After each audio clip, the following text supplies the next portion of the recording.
970. The following is a presentation of Eagle Radio and KINA Sports. Trojan basketball is on the air. This is Countdown to Tip-Off for Southeast of Saline basketball on KINA Sports. Coming up, you're going to get a full preview of area games, analysis on this matchup, and keys to a Trojan win. Now let's head to the gym for Countdown to Tip-Off right here on KINA. Welcome in for a Tuesday night of basketball here at Southeast of Saline, back in the home gymnasium for the Trojans and Lady Trojans, as they will welcome in their league foe in Beloit. Devin Haney, Tyler Smith, along with Big Sam Pretty, producing and engineering. Also, Brian Dennett will provide live stream video on SalinaPost.com. That is courtesy free of charge from Salina Ortho. I want to thank them for helping out and providing live stream video paired with the radio broadcast tonight on SalinaPost.com. The girls up first. Southeast of Saline's girls have been getting by just by their fingernails, 13-2 now on the season. They are 5-1 in league play. Their last game, and really their last week, has been very, very exciting. 2 come-from-behind wins, one against Sacred Heart a week ago, and then one Friday night on the road against Chapman, 43-42. For the second time this season now, Southeast of Saline is on a 5-game winning streak, and they will take on a Beloit team that they got a very hot start against on the road back in December. Beloit, they've taken their bumps so far this season on the girls' side. They're 4-11, 2-4 in league play. But this is a team that you're kind of wary of from the gate whenever you play them. Their last game on January 31st was a 42-33 victory over Republic County, so they haven't played in a week. They had Friday night off. When you look at the league standings, Southeast of Saline comes in. They're 5-1 in league play, along with Minneapolis. Minneapolis also 5-1, and they beat Southeast of Saline earlier this season. But Ellsworth beat Minneapolis, and the Lady Bearcats coming tonight ranked third at 3-2. By the way, Ellsworth and Minneapolis play each other this evening. We'll keep an eye on that on the Bennington State Bank scoreboard. Things are underway here in the home gymnasium on the campus of Southeast of Saline. It is Southeast and Beloit. A doubleheader with girls first, then guys second. We'll be back to talk more about this matchup as we continue on. Countdown to tip-off for Trojan basketball is brought to you by L&L Advisors here on a Tuesday at Southeast of Saline. Are you looking for a local brokerage firm to help with your Medicare, life insurance, and annuities? L&L Advisors is the #1 local Medicare supplement and insurance specialist. Medicare can be confusing. Let the experts at L&L Advisors help make sense of it. Stop by one of 3 locations in Salina or McPherson and speak to an agent about the needs of your family. L&L Advisors, main office at 717 Roach, right off Crawford, and their second location in the Central Mall in Salina, and a new location in McPherson, based on honesty and trust. Contact L&L Advisors today. Whether on the field, court, or in the operating room, experience matters. A coach loves an experienced team just like a patient values an experienced doctor. Salina Ortho has ABOS board-certified physicians with over 40 years of orthopedic service. If you need help staying active or just want to discuss options regarding the newest techniques and services and specialties that Salina Ortho provides, see one of our trusted physicians or visit salinaortho.com. Salina Ortho, your voice, your choice, past, present, and future. Okay, Coach, thank you for your breakdown on your offense and defense. Now here's Juanelle Garrettson, your real estate coach for buying and selling. Hi, fans. It's Juanelle Garrettson from SalinaHomes.com, and I'm here to coach you up in your real estate game plan. Now is a great time to list your house, land, or investment. Or if you're in the buying mood, I'd love to help you find just the right real estate opportunity for you. And as always, go Trojans. Buy or sell, call Juanelle at SalinaHomes.com. Salina Septic Services provides septic services including septic tank installation, inspection, and repair. In addition to professional septic tank services, we also provide portable restroom rentals. We have many options available, including his and hers portable restrooms and hand washing sinks. Setup, service, and removal are all part of our rentals. Whether you project a long-term construction job or a family gathering, we guarantee a clean porta potty. Find us today at SalinaSepticService.com, proudly supporting the Southeast of Saline Trojans. This is Trojan basketball on KINA. Devin Haney, Tyler Smith back here courtside, Southeast of Saline. Southeast getting ready to play a league contest tonight, a doubleheader ladies first against the Beloit Trojans. Southeast of Saline, Tyler, we mentioned it, man, they're on a hot streak as of lately, and for entertainment purposes, it's been really good basketball. You're getting your money's worth. A week ago, they were at 11 down with 4 minutes left, came back and beat Sacred Heart by 4. On the road against Chapman on Friday night, they were down with 4 minutes left, 41-33. Southeast of Saline finished on a 10-1 run, including 7 points and a couple of steals from Maddie Harris. She hit a three-pointer with 2.3 seconds left. That, along with a three-pointer from Brielle Potachik in the last 4 minutes, helped Southeast of Saline win 43-42. As I said, entertainment value has been high, but I'm sure internally Southeast of Saline thinking we shouldn't be in those situations. Those should be games that we're comfortably winning. Shooting has not been great from first quarter to fourth quarter over the last half a dozen games for Southeast of Saline. And how do you fix that? Is it better offense? Is it turning defense and offense? I mean, what can you do right here? Yeah, well, I think a lot of it just has to do with, like, finding your identity. And I think that's one thing that Southeast is doing right now. I mean, you can talk about the close games, but there's, you want to talk about culture and talk about grit and talk about all those things. At the end of the day, if you're not doing things right, but you're still finding a way to win, like, that means you're digging down. And, we talk about Shauna Smith coach teams all the time. And if you know Shauna Smith at all, it's grit. It's toughing things out. Nothing's going to be pretty about it. It's all about the result at the end. But how do you get the ball going in the hoop? I think it's all about, like, live ball turnovers. You've got to get turnovers, in the backcourt, make sure you're going. And this guard play has been fantastic from Southeast Saline. You're seeing very few turnovers from them. You're seeing a lot of turnovers on the other side. Let's get live ball turnovers. Let's get, easy layups, get easy buckets. That's going to boost shot percentage. That's going to also boost confidence, get things going in the right direction. And it's easier said than done, right? I mean, like, teams know that. Teams know what's coming at you. Right now, the 5 starters for Southeast Saline have been playing out of their minds.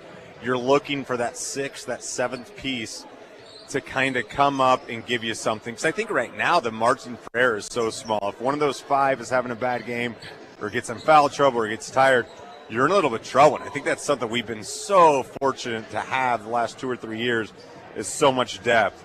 That's what I'm looking to see right now. Like, who's going to provide that depth? Who's going to do, the big things that's going to give everybody else an opportunity to kind of just let their hair down and go.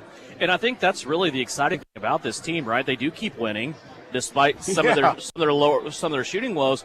But I also think that when you look at the girls on the floor, you can go 6 or 7 deep probably if you include the starters in that. There's nobody that we don't have confidence in. When I say we, I mean parents in the stands, supporters of Southeast, you and I, the coaching staff. Anytime a shot goes up, you don't ever think in your head, oh, no, she shouldn't have shot that. You have confidence that they're going to pull out of this, and they're going to pull out in a big way.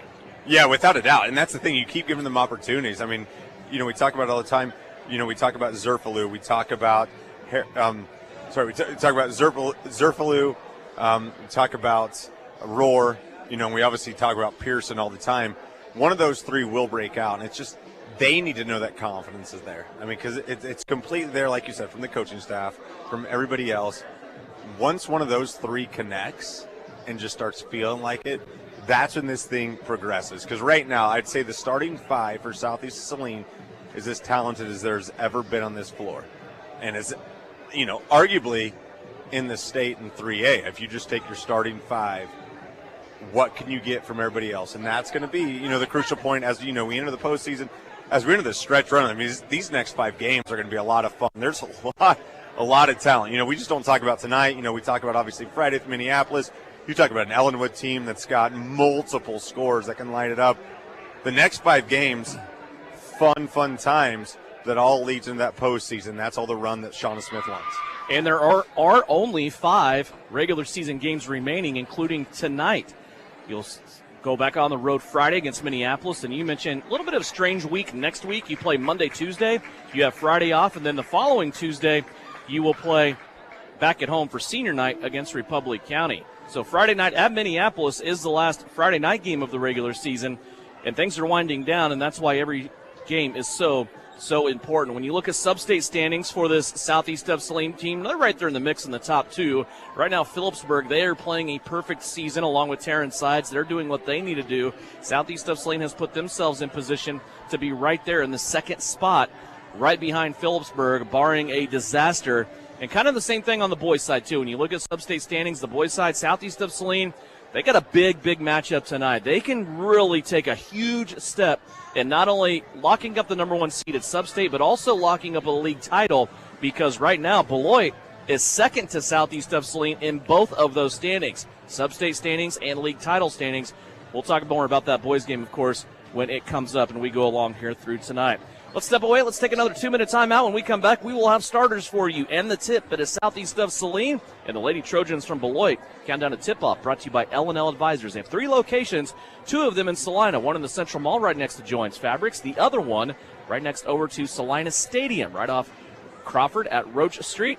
Third location in downtown McPherson. L&L Advisors, a proud sponsor of the Southeast Trojans. Back with more after this on KINA. Frisbee Construction is a service organization for the commercial grain industry dedicated to giving you the best in planning, the best in quality, and the best of workmanship, and overall the best value for your dollar since 1949. Frisbee Construction specializes in new construction as well as remodel and repair of grain handling facilities throughout the Midwest. Frisbee Construction Company in Gypsum has emergency crews available as needed. For more information, go to frisbeeinc.com. The Bennington State Bank proudly supports local sports and wants each student to know that their hard work and talent is noticed and appreciated. At Bennington State Bank, they care about local communities and are committed to fostering long-term relationships through the delivery of excellent customer service, integrity, and fairness. From helping local businesses acquire relief loans to supporting community youth and nonprofits to helping you purchase your dream home or invest in your future, Bennington State Bank is here to help. Give them a call to experience exceptional banking with hometown service. Bennington State Bank, your trusted hometown bank. Member FDIC. You're ready for any task and you expect the same from your tractor. No matter the job, there's a Case IH Farmall tractor ready to work as hard as you do. With easy operation, an exceptional operating environment, and more standard features that enhance productivity, Farmall tractors deliver the power and flexibility to knock out chores and keep going. Stop by Can Equip in Salina and find a Farmall to meet the demands of your operation. Can Equip you. You're telling me your driver turns you on remotely? It feels so good.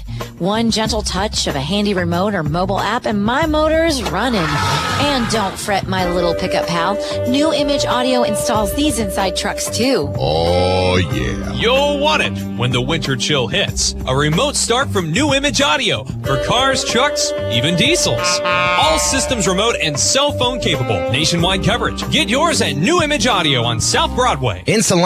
You're listening to Southeast of Saline Hoops on KINA. Back here just about ready for the start of this one. Southeast of Saline and the Beloit Lady Trojans, the rematch for the second time this season. They met back in December in Beloit. It was a 30-point victory for Southeast of Saline. First, the starters for Beloit. Under the direction of head coach Shauna Remus, they will start Kaylin Follis, a 5'11 sophomore guard. She averages 2 points, 2 rebounds a game. 5'4 junior Peyton Remus, 6 points per game, 3 rebounds. Olivia Wright, a 5'9 sophomore, 4 points, 5 rebounds a game. Ashlyn Knight, 5'6 junior, 4.5 points a game, also 3.5 rebounds per contest. And rounding out the starting 5 for the Beloit Lady Trojans, Cassandra Thompson. She averages 7 points and almost 6 rebounds a game. Again, Beloit coming into this game, they're 4-11 overall, 2-4 in league play. For the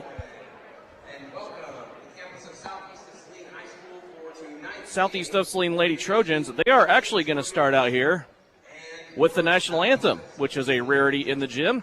So we will keep it right here. It'll be Eliana Smith, a Southeast of Saline basketball player, singing the national anthem. Let's see if we can pick it up. Please, if you have younger children with you, keep them in the stands with you or take them out to the concession stand. Spend a lot of money and support our programs. This game is being played in accordance with the Kansas State High School Association's Rule 52. So let's all be shining examples of sportsmanship. Both communities can show pride that way. For tonight, before the girls' game, we have a treat from you from the music department. Lady Trojans freshman basketball player Eliana Smith will sing our national anthem.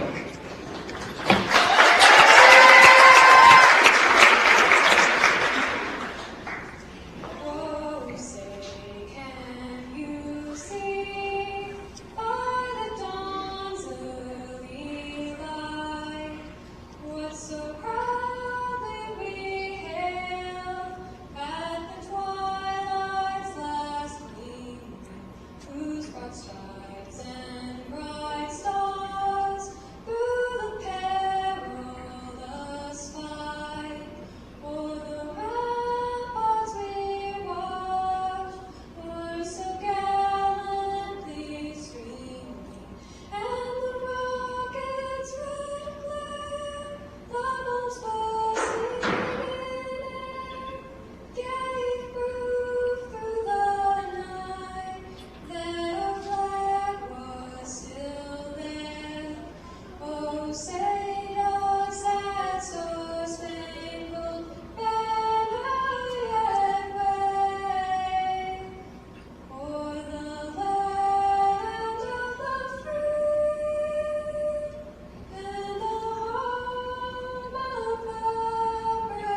Eliana Smith, part of the Southeast of Saline basketball team with our national anthem. She is a freshman, and that'll get your team going on it, Tyler. Devin, I mean, you see girls like flexing at her, telling her like the joy, like, and if you ask any one of those players, Eliana she is one of the most talented people they know. Artistically, she can jump up and slap a backboard.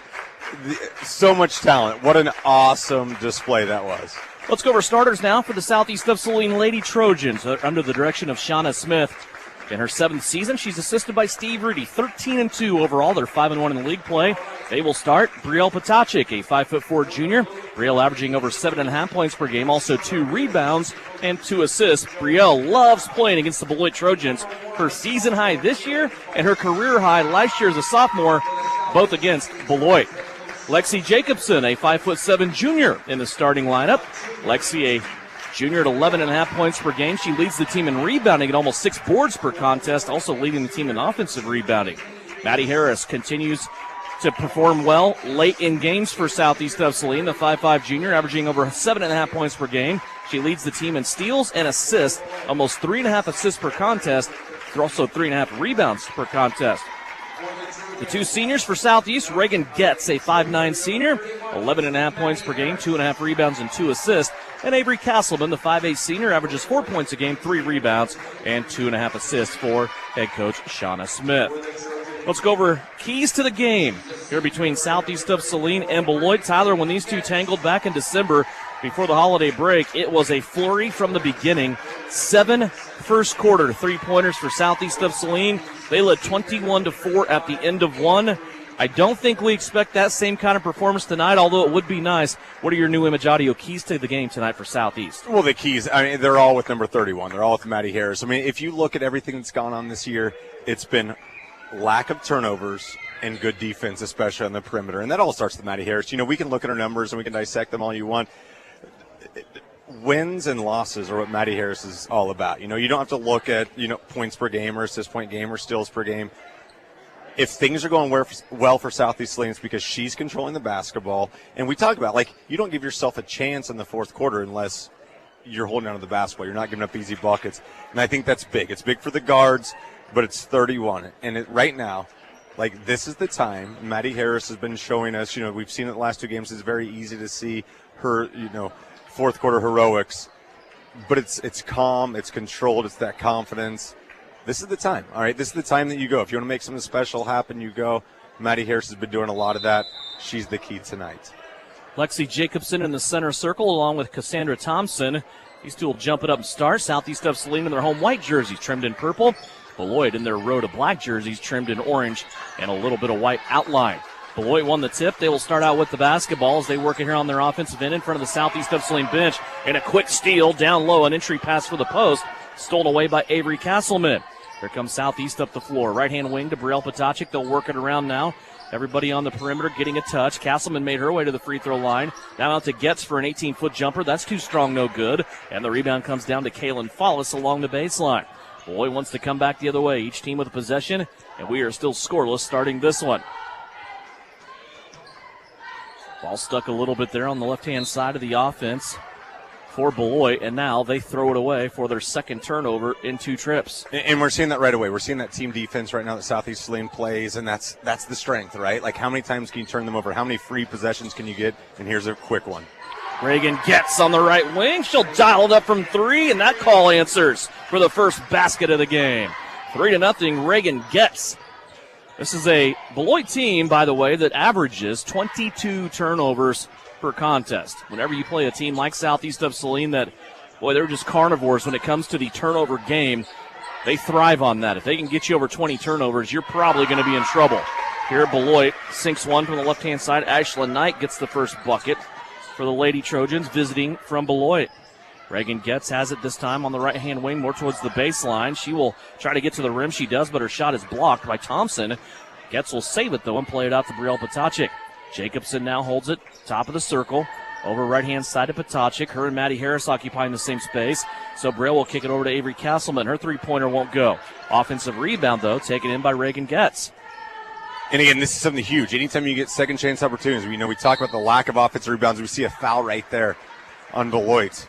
on Ashlyn Knight, but anytime that you can get second chance opportunities, because that's not a strength of the Southeast team, anytime that you can crash the boards, especially on the offensive side, you're just creating more possessions, more opportunities to score. First foul of the game belongs to Ashlyn Knight. Baseline offense now for Southeast of Saline. Getz has it. She gets into traffic and then is fouled. Free throws coming up for Reagan Getz, and she'll have a chance to add on to her 3-point total.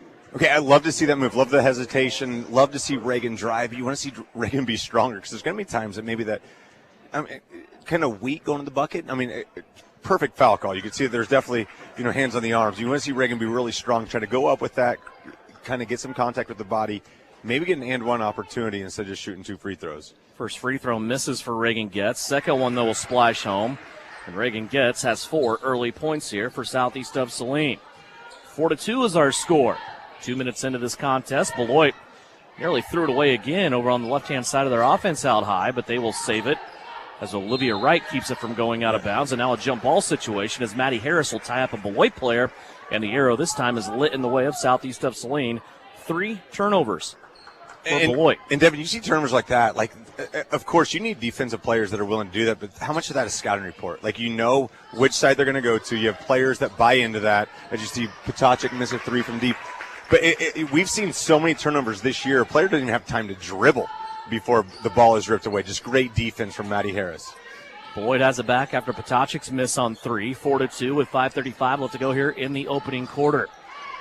There's a baseline jumper now from the Lady Trojans of Beloit. That's no good. Long rebound for Harris. Sends one to run out up the court to Jacobson. And with the right-handed layup, Lexi Jacobson is on the board.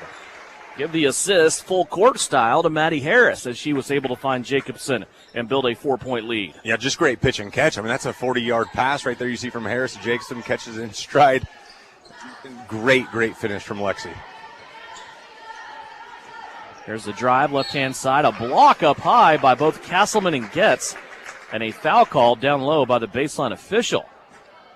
Yeah, I think they got the right call. I think they got the call. I mean, and you're seeing right now that Avery's done a really good job, and Peyton Remus, really talented guard, daughter of the head coach. It seems like if Lexi doesn't swat down at the basketball, probably not going to get called as that first free throw goes in. It's one of those easy things. I mean, whether you hit the basketball or not, the arm motion makes an easy foul call for the officials to make. First foul on Southeast of Saline. Foul count 2-1, almost 3 minutes into this contest. Jacobson and Potacek will go to the bench. Pearson, along with Addison Rohr, into the contest for Beloit. Second free throw is missed by Remus. Beloit gets it on rebound, misses the putback badly off the backboard. Here's Harris again off and running. Cross-court pass to Getz. She'll take it to the baseline. Now back out to Castleman. Avery all the way to the cup with the right-handed layup, and that's good.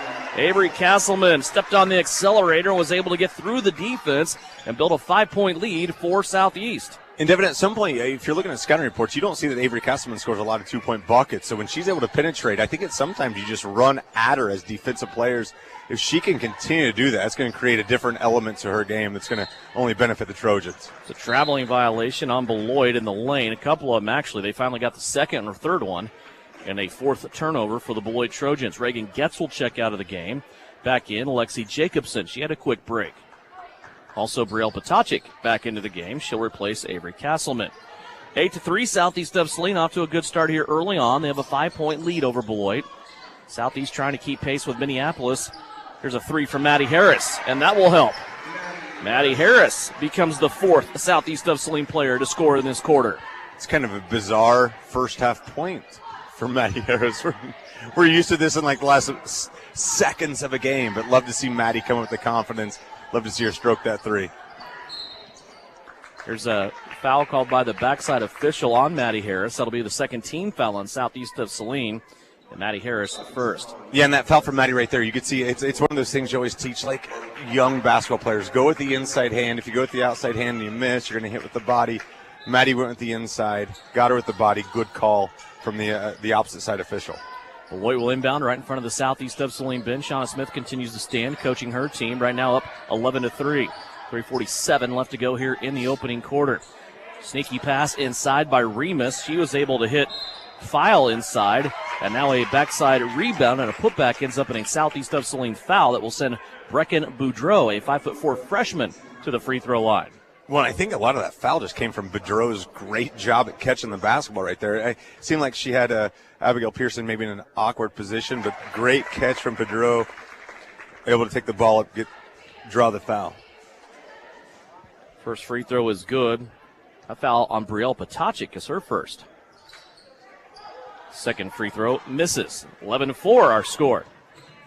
Pearson pushes, now goes left-hand side. Harris all the way to the baseline, kicks out, ends up with Potacik. Her shot, air ball, no good, but Harris right there to have it. Now Maddie falls down, scoops it out to Jacobson, who's trying to pick it up at the half-court stripe, and she will, and save it to Brielle Potacik. 3:19 left to go, working offense now, Southeast Lady Trojans. Here's Pearson all the way to the cup, missed the shot over the top of the rim, and now the rebound and a dual possession. It will go to Beloit. And that's something you got to love to see from Abigail Pearson. We've seen her maybe settle for too many outside shots. If her feet are set, ball's set, she gets in that pocket, that gun we've talked about. You love it. Right there, didn't have it there. Drove, misses the layup, but still fights. Gets the alternate possession. You'll get that ball back the next time. Reagan Getz is checked back into the game. She will replace Maddie Harris for her first rest. 3 minutes left to go here, first quarter. Here's a ball that's tipped away by Jacobson, promptly picked up by Addison Rohr, and a foul called on Beloit. It's their third team foul as another turnover caused there by Southeast of Saline's defense. This foul on Brecken Boudreau is her first. And, Devin, it's things like that. You see it's Addison Rohr that's fighting for the loose ball. It's little things like that that keep you in the lineup, that keep you in the game, that keep that confidence building if you're a player. Just continue to do that, And then all of a sudden you'll get a rebound. Then all of a sudden it's an easy bucket. Things like that is exactly what you've got to be doing right now if you're the Addison Rohrs of the world. Southeast running offense here against a Beloit man-to-man defense. Potacik has it in center court between the rings. She'll fire off to the right-hand side to Pearson. 2.5 minutes left to go here in the first. Southeast leading 11-4. Pass to the left. Jacobson looking for Brielle, and Potacik had to go back and get the basketball as it was a little bit behind her in the trail. Now over left-hand side, Pearson. Abbott tries to bounce a pass into a crowd, and that's going to be taken away by Beloit. Turnover number 1 for Southeast of Saline with 2:10 left to play here in the first quarter. Beloit with the back. Man-to-man here being applied also by Southeast of Saline, but passing everybody off here on the switch. They go down low to Boudreau. She's going to turn, shoot it off the baseline on the right-hand side. That's no good. Rebound by Reagan Getz. Reagan cruising up the floor. She will get to the elbow all the way to the cup, and her right-handed layup on the step through is good. Reagan Getz has 6 in the first quarter. Yeah, and that's one thing Reagan's very creative with is those two steps. We're used to seeing, especially at the high school girls level, girls taking their 2 steps, just going straight forward. She's good at going lateral with both of those. Did a great job creating space. Great finish from the senior. Entry pass down low here to Beloit. Now they skip it across the lane. Boudreau's open and can't get the shot to go down, and the rebound tapped out of bounds off the right hand of Cassandra Thompson. It'll go back to Southeast of Saline as Kaylin Follis checks back into the game for Beloit. Also into the game is Dakota Gray, a 5'11 freshman for the first time. And again, it was Addison Rohr down there. She had 2 Beloit offensive players on her. Great positioning. Ball goes out of bounds. Again, that's what you got to do. Continue to do the correct thing. Make the easy play. Do the right things. You're going to stay in the game longer. 13-4, Southeast of Saline, closing out the first quarter here. 1:05 left to play in the opening period. Jacobson has it. She's going to drive all the way to the paint. Hang, shoot. That one's going to roll in for Lexi Jacobson. She has 4 in the opening quarter. 15-4 is the score. The three-pointers aren't falling down like they did in the road trip to Beloit, but still, Southeast of Saline on their way to a similar score to close out the quarter. 43 seconds left to play. Beloit with the basketball. Boudreau comes back to Remus. Remus now wants to drive. Potacik there to bring her to the right-hand side. Remus will get rid of it. Now play it back out top to Boudreau. She'll look more towards the baseline. Dakota Gray battling with Addison Rohr inside. That's a fun battle to watch. It really is. Rohr is doing a great job. Great job from Potacik, stripping the ball away 30 feet away from the bucket. Gets it out to Jacobson while she was laying on her backside. Now a chance for the last shot here for Southeast of Saline. Here comes the set play. 10 seconds left to go on the clock. Right-hand side to Pearson. Pearson surveying. Now comes back to Brielle. She'll swing it back left for a job here for Getz to go to work, and Reagan does her job as she gets to the free throw line. And a chance here at free throws. Reagan Getz with 1.7 seconds left in the quarter. And so, Devin, if you look around, we're talking about the last second play, and you have a sophomore and a freshman on the court that maybe aren't on there a lot. You could tell there was confusion. Reagan saw that, didn't let the play. Reagan noticed that and just goes baseline, finds herself with an opportunity, and gives herself to the free throw line for 2. Reagan missed another free throw. That's pretty uncharacteristic of her. She's 1 of 3 from the free throw line tonight. She's over 80% coming into this game for the season. Get another crack here with just under 2 seconds left to play. Gets second free throw. She talked that one home. 2 of 4 now at the free throw line. And that will be the end of the first quarter as Beloit bobbles a desperation attempt. 16-4 is our score. Good start here for Southeast of Saline. They lead Beloit by 12 as we go to the second quarter action. It's coming up. Live stream video available free of charge on SalinaPost.com. And it's brought to you by our friends at Salina Ortho. Citizens State Bank has been serving Kansans for over 100 years. We are a full-service bank that can service your personal, business, and agricultural lending and deposit needs.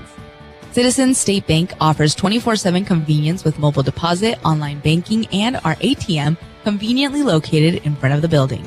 Stop by and see our friendly and helpful staff. Citizens State Bank at 600 Maple Street in Gypsum, Kansas.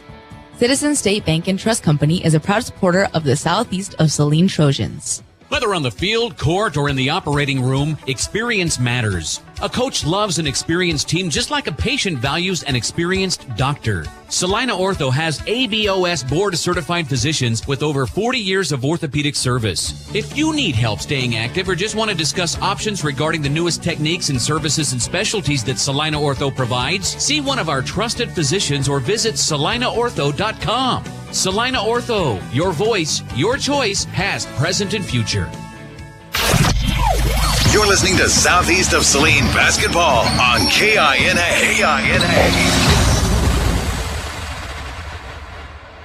Back here ready for second quarter action. Other games we'll be keeping an eye on tonight on the Bennington State Bank scoreboard. Ellsworth at Minneapolis, Clay Center at Republic County, Concordia at Abilene, Andover Central at Salina Central, Salina South is at Derby, Chapman is at Wamego, Peabody Burns is at Solomon, and El Saline is at Inman. Drive from Maddie Harris came up empty to start the quarter for Southeast of Saline.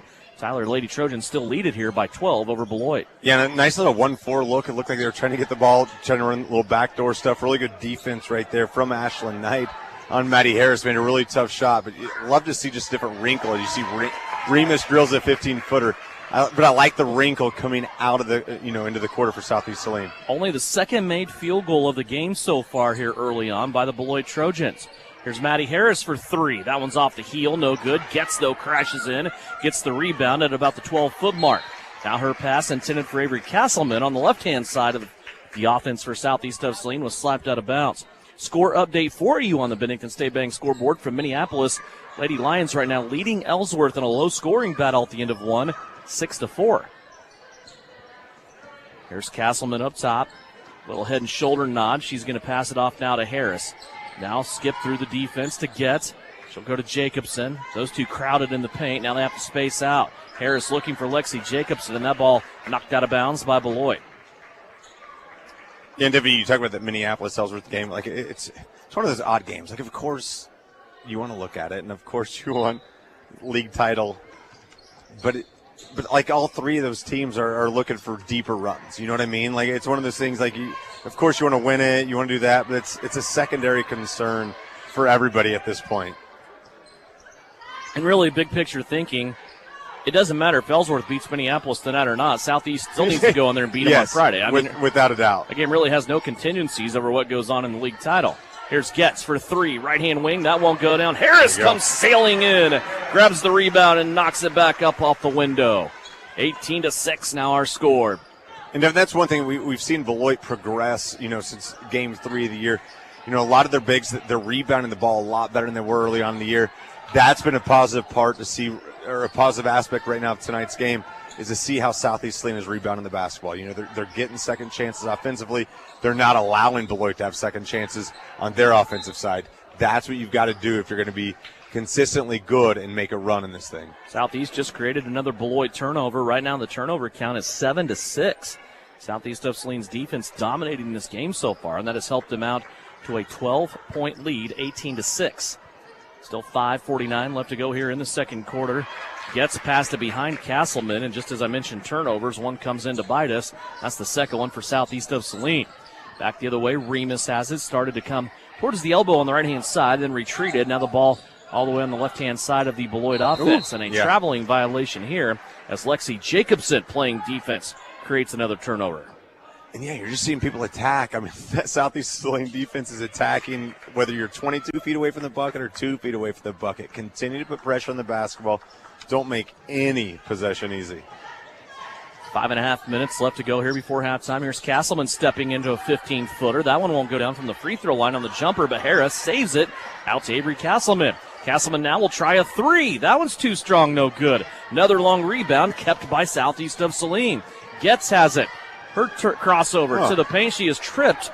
And no whistle there. Beloit will take it away as we play on. Beloit Trojans almost beat Southeast up the floor, and they will get a left-handed layup over there on the left-hand side. Olivia Wright with her first basket. And that move right there, baseline from Reagan Getz. You just want to see a little bit stronger. That's what we were talking about earlier, just a little bit weak at the basket. If she stays strong, she's going to get the foul. But you just got to be strong as you're rolling there. Three-pointer by Brielle Potacek is tapped out of bounds by Lexi Jacobson. Southeast of Saline will give it back to Beloit here, leading by 10. Emma Zerflu has checked into the game. She will replace Reagan Getz. Also, Brielle Potacek comes out of the game, replaced by Ava Pearson. But so far as Reagan goes out, love to see her attacking the basket. She's done a great job. She's forcing Beloit defenders to crash on her. Sooner or later, you're going to start seeing her kick the ball out. But continue to attack if you're Reagan. She's doing a great job from the inside and the outside.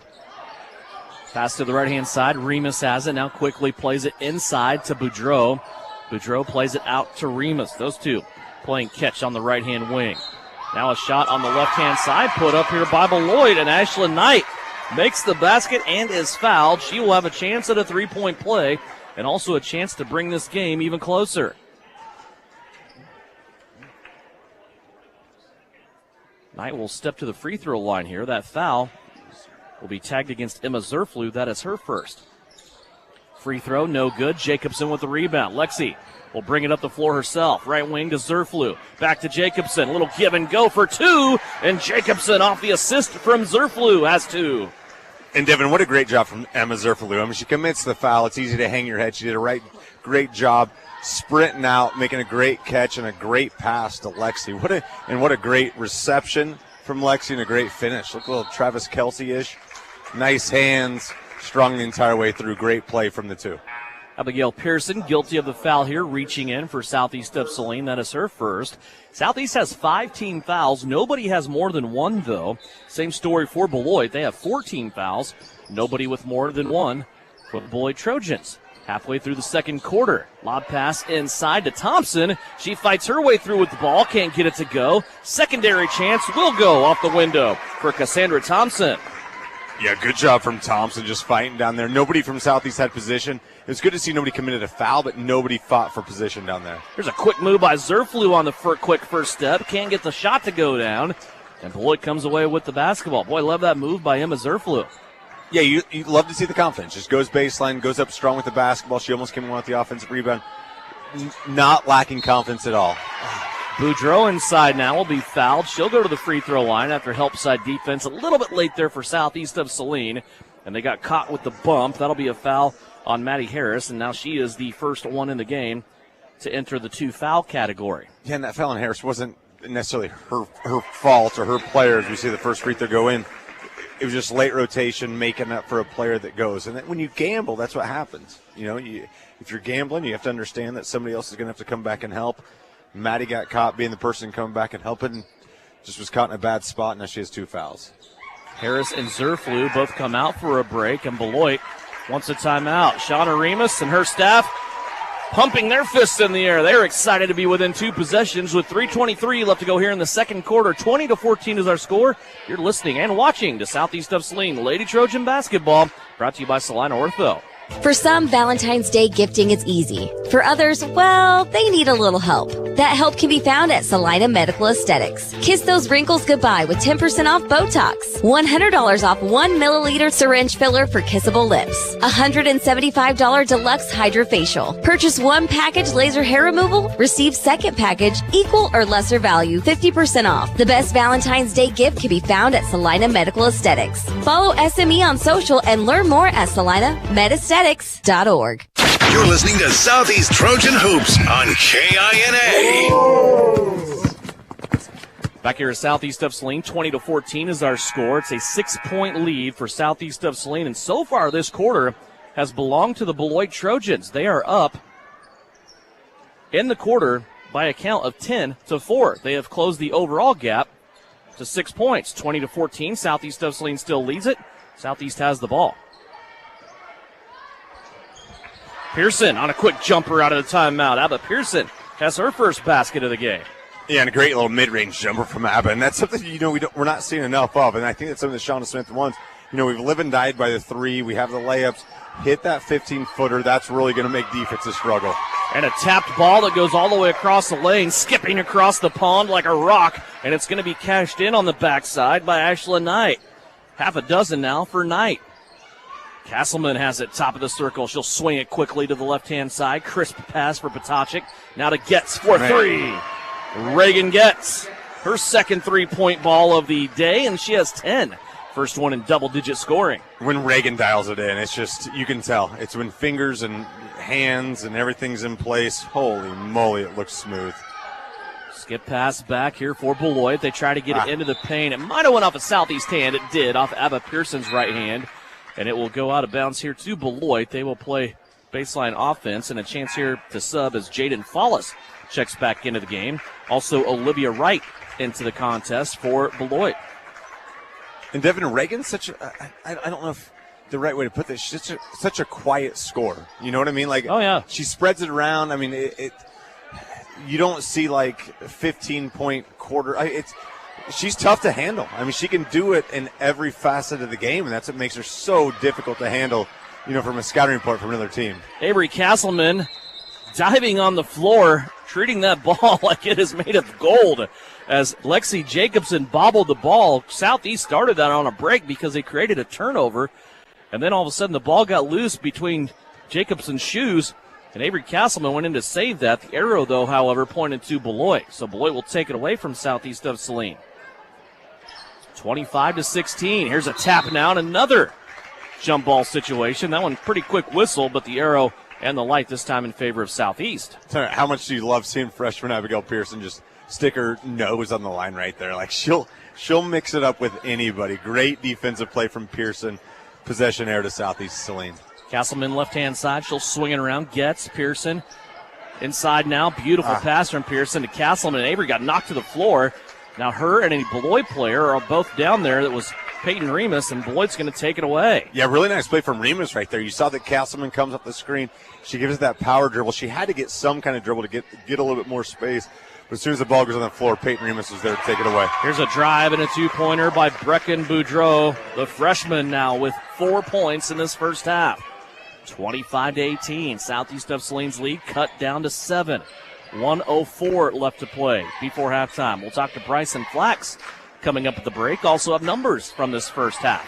Here's a drive by Pearson. She'll get one off the window as freshman to freshman goes scoring. One for Beloit, now one for Southeast. And Devin, right now, we're talking about the leads at 9, but Maddie Harris has been on the bench for a couple of minutes, just saving her with 2 fouls. So anything if you can keep this thing at 9, let's say 8+, you're going in the locker room happy for Southeast Saline keeping Maddie Harris on the bench. Clock down to 32 seconds. Beloit tried to get it inside. Ball's going to be tapped and taken in by Pearson. Turnover number 11 now for the Beloit Trojans. Abba will walk it up across the timeline. She'll cross the stripe with 22 seconds left to go in the first half.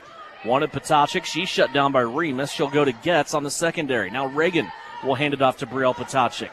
A look over at the coach with 12 left on the clock. Brielle goes to work on the left-hand side. Comes back, top of the circle to Castleman. Now right-hand side to Getz. Skip pass over the top. Avery for 3. Too high off the back of the rim on the rebound to give a chance for a tip back, and that will be the end of the first half. 27-18. Beloit had their surge, but Southeast of Saline closes the quarter in strong fashion. They will go to the locker room for the break with a 9-point advantage. 27-18 when we come back. Numbers from the first half and a conversation with Bryson Flax. It's coming up on the Knopf Auto and Truck Accessories halftime report. Lady Trojans lead it by 9 at the break here on KINA.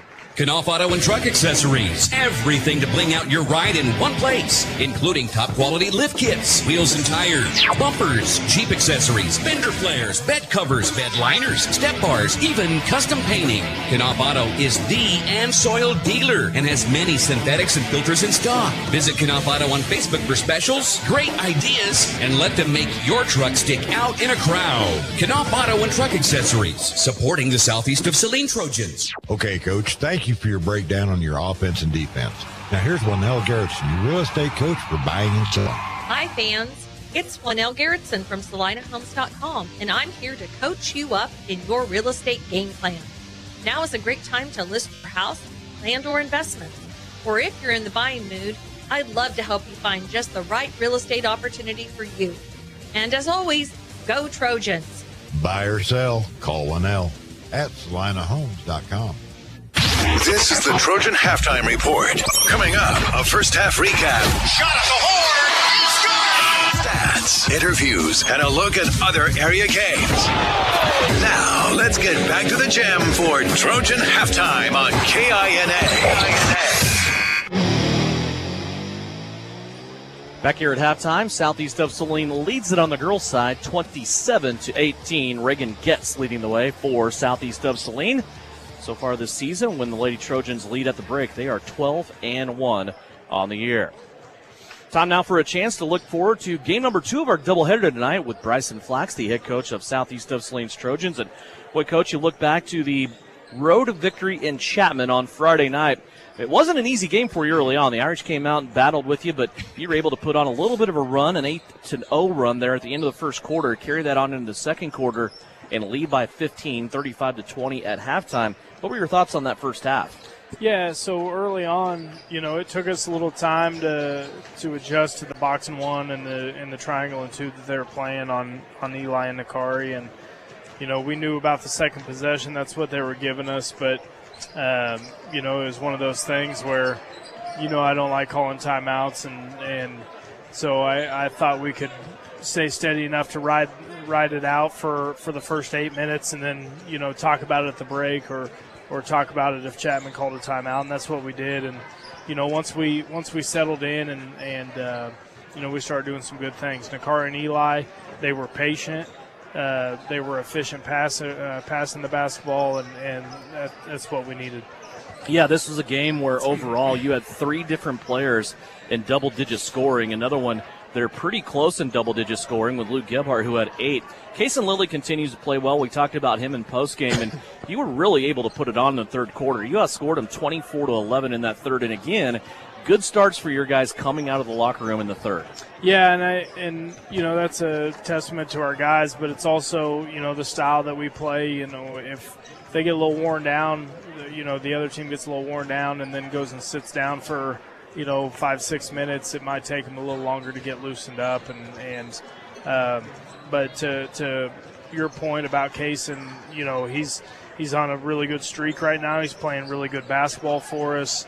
Kason and I had a conversation a long time ago about him being a starter versus coming off the bench, and he's an all-league caliber player, coming off the bench for us, but at this point, when they're 14-1 or 15-1, whatever it is, you just kind of you keep it the same, and the guys are all bought into what we're doing, and that's kind of key. And there are some guys like that, too, that they love coming off the bench. You kind of get a feel for the game a little bit, get your bearings, see where you're at, maybe pick your spots when you get a chance to go in there.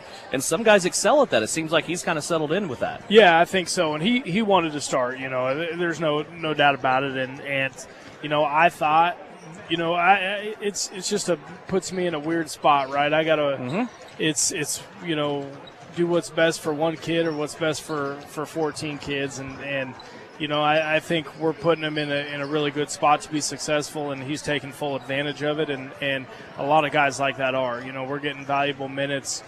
Brenton the other night didn't play a lot, early on in the game flow, but when he came in, he was efficient, rebounded hard. Those are the things that we really, really need. And the benefit of this, junior class and even some of these guys that come off the bench for us, they practice against these guys or with these guys daily, so we think that we practice are as competitive as any game that we play.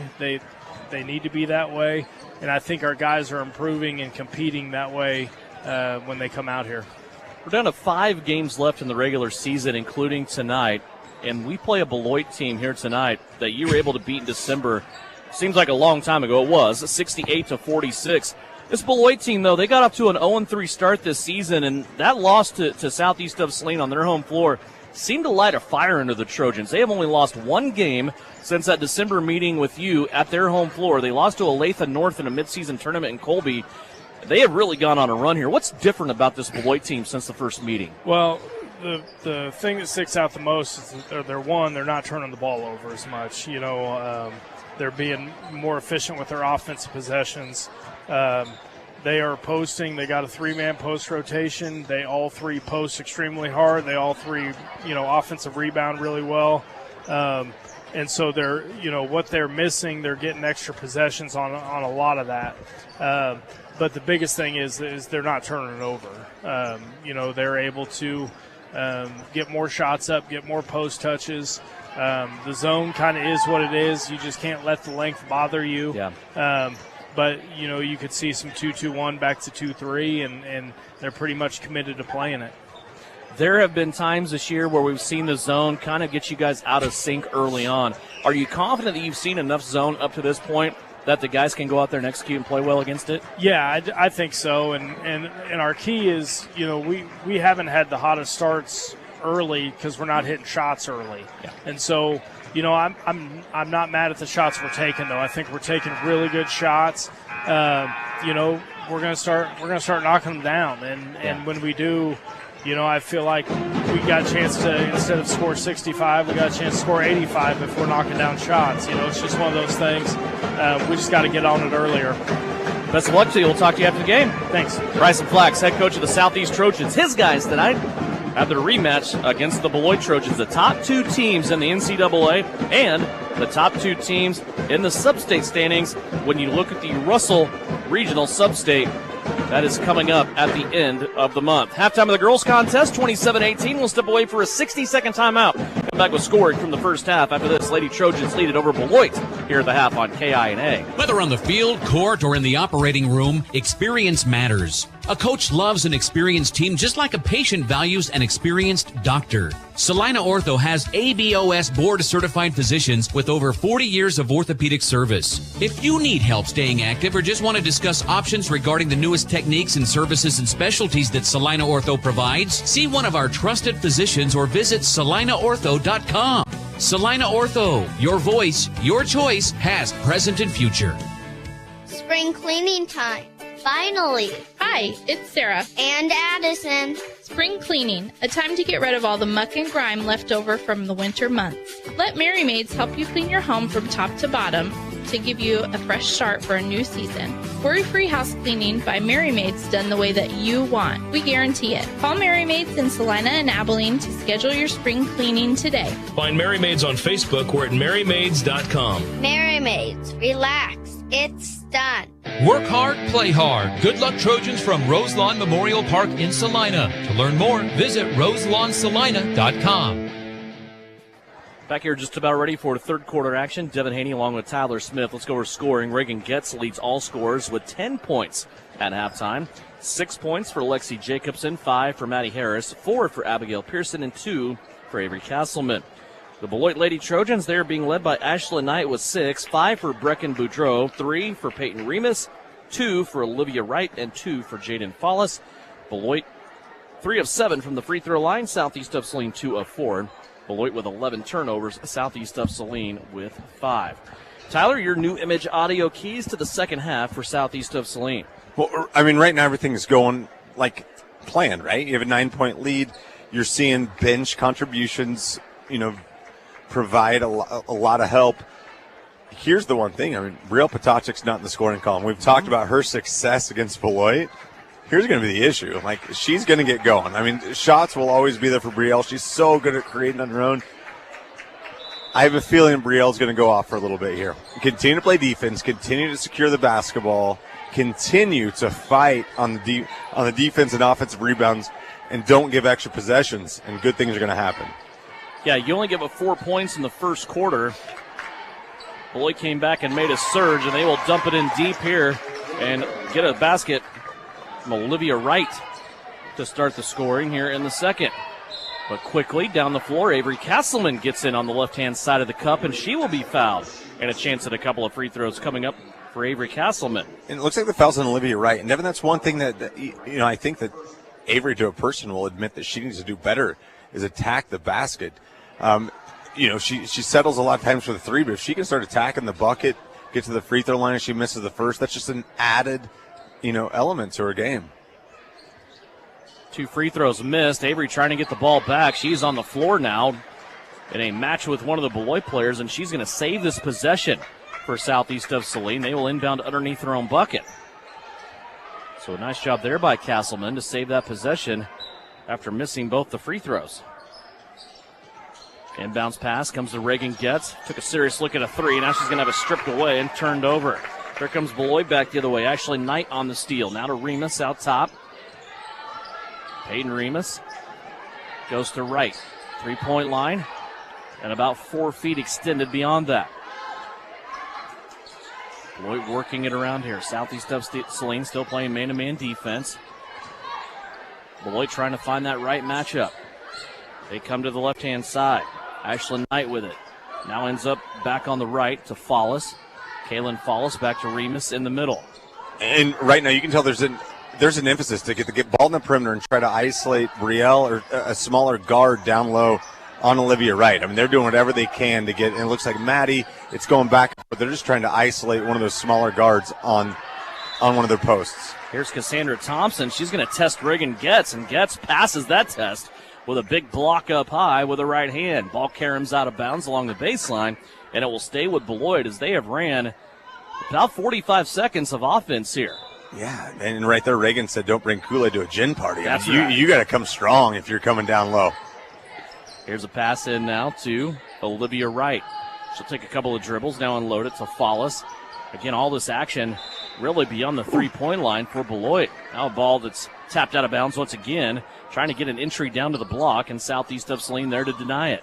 And you like to see this. I mean, this is obviously a halftime adjustment that Coach Shauna Remus and Beloit have, they've been implemented. They're gonna try to fight and get the ball down low, and you like to see, okay, so what can we do on the fly to do this? Because obviously guard play is the strength, guard defensive play is the strength of Southeast Saline. Let's see what happens. And I love to watch Southeast Saline defensive team just flow and to see how they all work together. Jacobson took a gamble on the steal. It opens up things for Thompson, but she can't get it to go. Then you heard the Beloit crowd sound like somebody just went bankrupt on Wheel of Fortune as that thing rolled off the rim out of bounds. We'll go to Southeast of Saline. But that's the thing. There's so much work. I mean, if you're going to get the ball down low, you got to fight through a lot of people. And all of a sudden, the shot's the most difficult part of it. So you got to go if you're going to go. And right there, you see Reagan go to the baseline. You kind of see the shot go up. It's that strength thing. We want to see her just go up so strong. You almost want to see her create the contact because a lot of times that's going to create a foul for her favor. Thompson inside trying to score over the top of Maddie Harris. She cannot, but the backside rebound is stuck back up. That's no good. Now Harris clears the way. Here comes a line of Southeast players all the way down the cup. And it should have been a blocking foul. Probably a good no call if it wasn't going to be a block. Wasn't called. And Maddie Harris's layup curls over the front of the rim and in. Shauna Smith hops out onto the court. She'll claim a timeout here with 5:42 left to go in this third quarter. Southeast of Saline leading by 9, and a chance for us to check the Bennington State Bank scoreboard. And as we do, looking, of course, down the road, the only other game that has 2 league teams going at it tonight is taking place in Minneapolis, as Minneapolis is at home for back-to-back games tonight and Friday. Right now, they're leading Ellsworth at halftime, 19-16. Minneapolis and Southeast of Saline will hook up on that floor in Minneapolis coming up this Friday. And Devin, I mean, if you look at just the last, 2 minutes and change that we've been playing, the amount of times we've said Maddie Harris. I mean, Maddie Harris now back, again, like we said, taking her out early in the second half with 2 fouls, just letting her go eat right now. It's huge. See her at the bottom of might be a little 1-3-1. Yep. It's going to be fun to see just kind of how this defense. We've seen this kind of this wrinkle thrown at teams before, and it's never easy to deal with. Remus on a quick shot from the free throw line. Harris had to block, but a foul called there as the shooter had the ball hanging behind her head. Harris slapped it away, but got called for the foul. And again, that's one of those tough ones. It's the motion, right? Like if you don't slap down at it, probably not going to get called for the foul. But such an emphatic slap at it, it's an easy call for an official, as we see Ashley Knight miss the first. I've always been a big believer, though, that if once a shooter brings the basketball behind their head, they have no right at drawing a foul. I've always thought that. To me, you're no longer in the motion of shooting at that point. There's Potacek off of a loose ball. Jacobson flipped it out to her. Her three-pointer from Brielle won't go down. And now the rebound claimed by Beloit. 5:08 left to go here, third quarter. 29-20 is our score. Teams playing even right now, 2-2 here in this quarter. Beloit has it on the right-hand side. Back out of the 1-3-1 now for Southeast of it, back into the man-to-man. Castleman and Remus going at it. Little one dribble drive here by Cassandra Thompson. Now out for a Follis three-pointer. That's no good. Rel Potacek races the other way with the rebound. All the way into the lane. She'll kick it out. Wide open Harris. Big leg kick. She goes by the defender. Two-pointer won't go. And free throws coming up for Maddie Harris, who was fouled on the fly. But what a great job from Brielle. Brielle just, again, we talk about so many times how she just grabs the board. She skies, above everybody else despite, her stature. Goes coast to coast, is able to draw so many defenders. Kicks out to Maddie. Beloit has to scramble. Maddie's to the free throw line for two. First free throw up and no good for Maddie Harris. Score remains 29-20. Addison Rohr will check in for Lexi Jacobson. Also, Boudreau and Marley Feil back into the game for Beloit. Harris' second free throw is good. And that will stop a 3 free throw drought for Southeast of Saline. They're 1 of 4 now from the stripe here in this quarter. 30-20.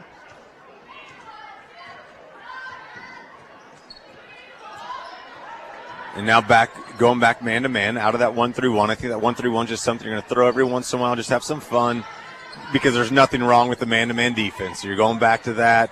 You're going back to your bread and butter if you're Shauna Smith. Here's a steal by Getz on the floor now. Ball rolling. She's trying to contain it. And the Light will keep it with Beloit. Nice job there. It's several different occasions tonight we've seen a Southeast player dive on the deck. Long pass up towards the free throw line to the elbow to Thompson, and now we're going to call a foul here against Addison Rohr. That is her first. Second team foul for Southeast of Saline. Foul count is even as we're about halfway through the third quarter. 30-20, Southeast of Saline. Inside, Thompson turned, and another foul here on Roars. Addison gets double foul. Bam, bam, right here within about 5 seconds. And this will send Cassandra Thompson to the free throw line. Thompson has not shot a free throw yet in this game. She has 2 points. And that's one of those Addison just got caught with her hands kind of creeping over. And you hear it all the time. You got to go straight up. And you have to. If you just go straight up, it makes it much more difficult shot as the first free throw goes in. But anytime your hands aren't straight up, it's a easy just bang, bang foul call right away from the official.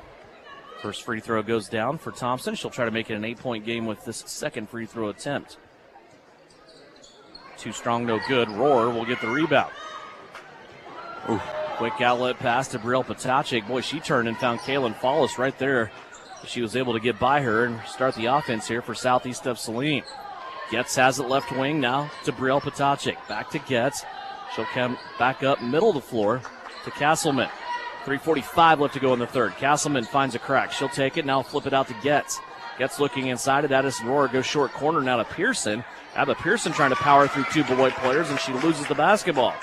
2 turnovers for Southeast of Saline. Total of 7 in the game. Yeah, and for Coach Shauna Smith, you're furious right now because you've seen a couple turnovers just from not being strong enough with the basketball. It's nothing the defense is doing. It's just their position. You got to be really strong. You have to have intent when you have the basketball driving to the bucket. 3-pointer by Beloit. That's no good for Marley Feil, and Brielle Potacek gets the rebound for Southeast. Brielle wants to run back the other way. She'll play it to Reagan Getz. Getz points that right toe, goes to shooting motion. Now she pulls it back, plays it to Pearson on the right-hand side. Pearson shot wild, can't get it to go, but she finishes on the left-hand side with the left hand. Boy, I thought that thing was going to fall in, and Abba just kind of looks up at the sky in the rafters and thinks, what the heck did I got to do here? Beloit will have it and pull it the other way. And a timeout for the Beloit Lady Trojans. 2:58 left to go here in the third. It's a 30-21 game. Southeast of Saline leads it by 9, and a full timeout taken as you listen on KINA and watch on Salina Post. Live stream video brought to you by Salina Ortho. The John Deere 6M started with the livestock and hay producer who needs a powerful loader tractor with incredible visibility and maneuverability to easily make your way around those tight corrals, feed your herd, and bale your hay. A strong tractor is equipped with the features you need to accomplish any chore. From 110 to 195 horsepower, the 6M is fully customizable, so you get everything you need and nothing you don't. Visit your local Prairieland partners for details. Delivering the right solution. Prairieland Partners.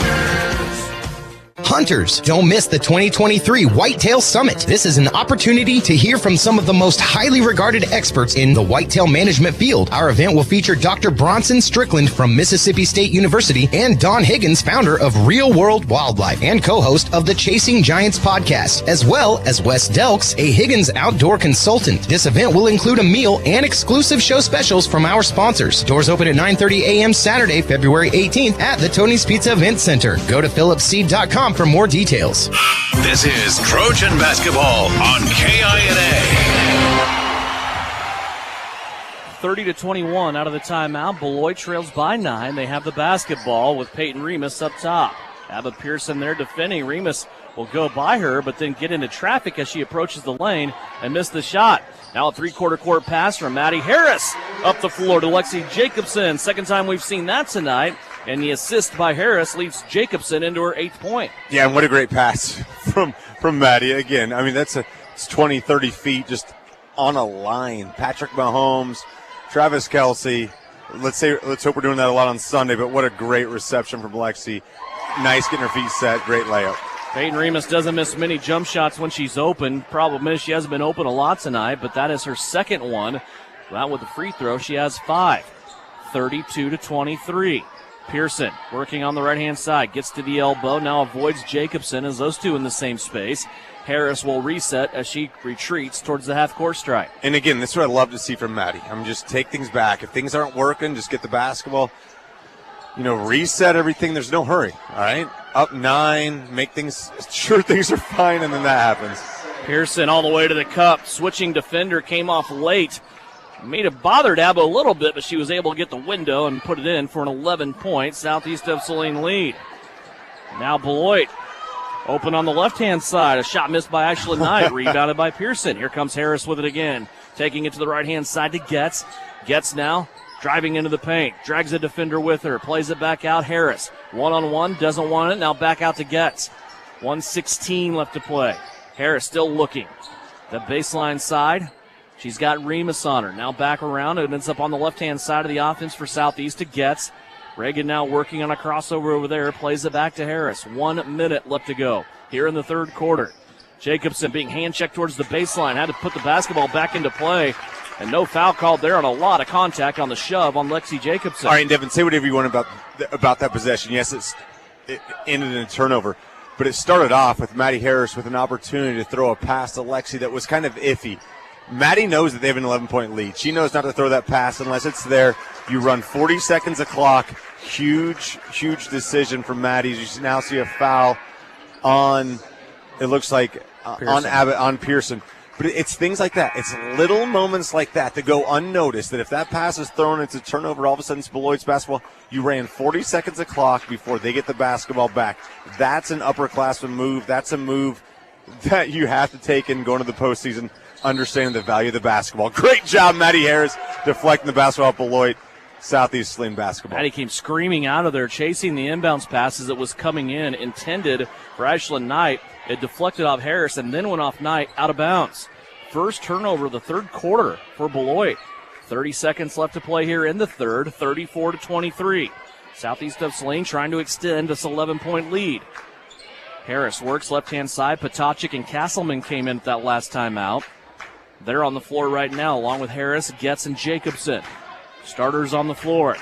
Getz comes over to the right-hand side, looking for the basketball. She has it with 9 left. Now to Jacobson. Over to Harris, 6 left. Maddie comes back to Getz. Three-pointer at the buzzer. Won't go down. Jacobson with the rebound and the foul at the end of the quarter. 0.7 of a second left, and Lexi Jacobson will toe the line after the third team foul against the Beloit Trojans. 2 free throws coming up. And Devin, now we've seen a couple different, end of clock, end of, quarter situations and offensive plays the Southeast has run. Because I think we've seen one for like the last couple of years. Now we've seen a couple and just more wrinkles. I mean, you have players. We talk about the coachability of these girls. As Lexi drills both those free throws, those are tough wrinkles to handle because they can all play all 5 spots. Really tough for a defense to match up with. 2 free throws by Jacobson helps Southeast of Saline build their biggest lead of the game. They're up by a baker's dozen, 36-23, as we go to the 4th and final quarter. It's coming up when we come back. You're listening and watching Southeast of Saline Trojan basketball on Salina Post and also right here on KINA. Suburban Appliance Center is your official dealer for Traeger grills. Check out this 6-in-1 versatile unit that grills, bakes, smokes, roasts, braces, and barbecues. Suburban is your exclusive dealer for the Traeger Timberline series, and they have your Traeger spices too. Suburban Appliance Center, they are locally owned and they offer appliance brands like Amana, KitchenAid, Whirlpool, and of course Maytag. Suburban also offers exceptional service. Suburban Appliance Center, 1800 South 9th. Whether on the field, court, or in the operating room, experience matters. A coach loves an experienced team just like a patient values an experienced doctor. Salina Ortho has ABOS board-certified physicians with over 40 years of orthopedic service. If you need help staying active or just want to discuss options regarding the newest techniques and services and specialties that Salina Ortho provides, see one of our trusted physicians or visit salinaortho.com. Salina Ortho, your voice, your choice, past, present, and future. You're listening to Southeast of Saline Hoops on KINA. 36-23, Southeast of Saline starting the 4th quarter with their biggest lead of the game. Devin Haney. Tyler Smith back here as Southeast of Saline also starts the quarter with the basketball. Harris in the corner to Getz. Now through the defense to Potacek. Castleman has it now on the right-hand side. Here's Getz on the drive. Left-handed layup won't go. Her arm was grabbed, and she will go to the free throw line. And I think now you're kind of in layup mode. I know you're up 13, but now you start working on things. Like it's one of the things you want to see ball movement. We just saw, 25 seconds come off the clock. We saw Reagan able to attack the bucket. Anytime you get her to the free throw line, we talked about 80% free throw shooter, 80+%, coming in as she buries that first one. That's a shot you'll take all day. 2 free throws buried by Reagan Getz. The last 2 fouls for Beloit have been on Jaden Follis.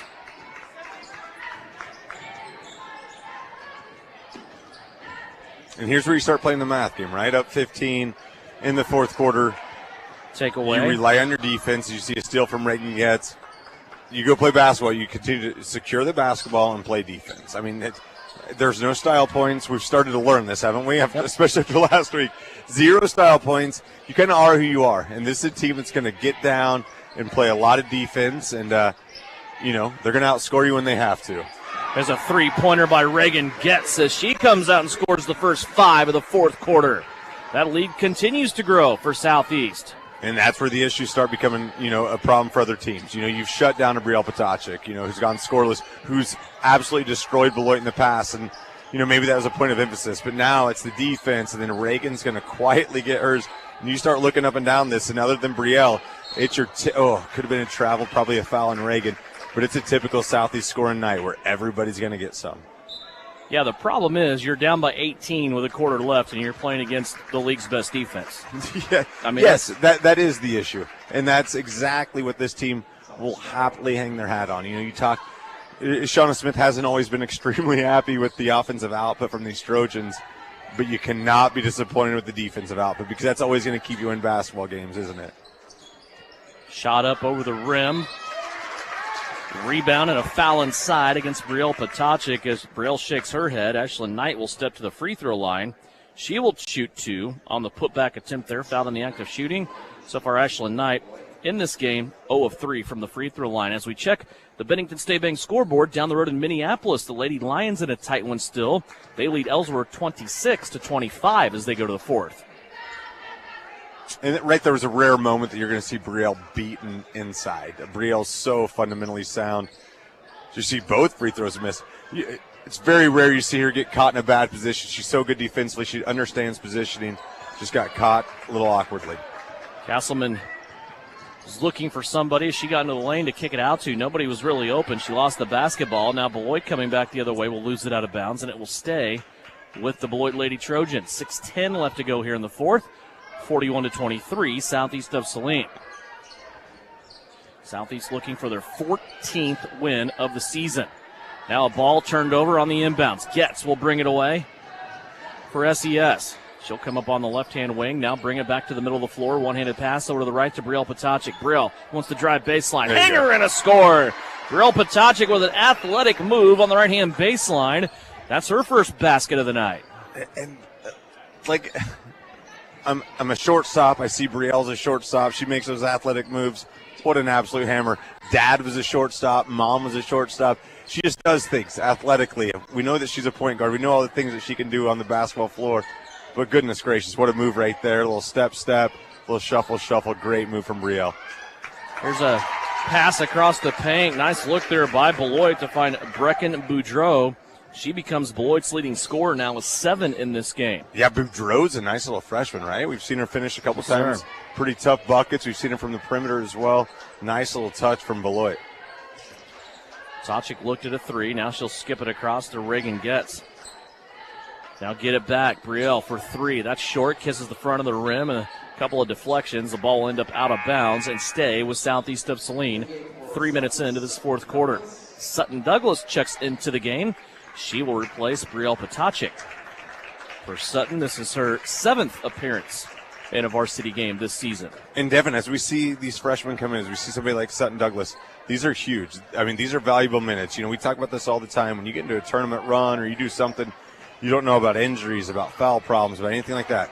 You've got to get people like Sutton Douglas, who Coach Smith raves about. You got to get them valuable minutes in times like this. So when they get on the court, it's not new. It's fun. It's fine. They're comfortable.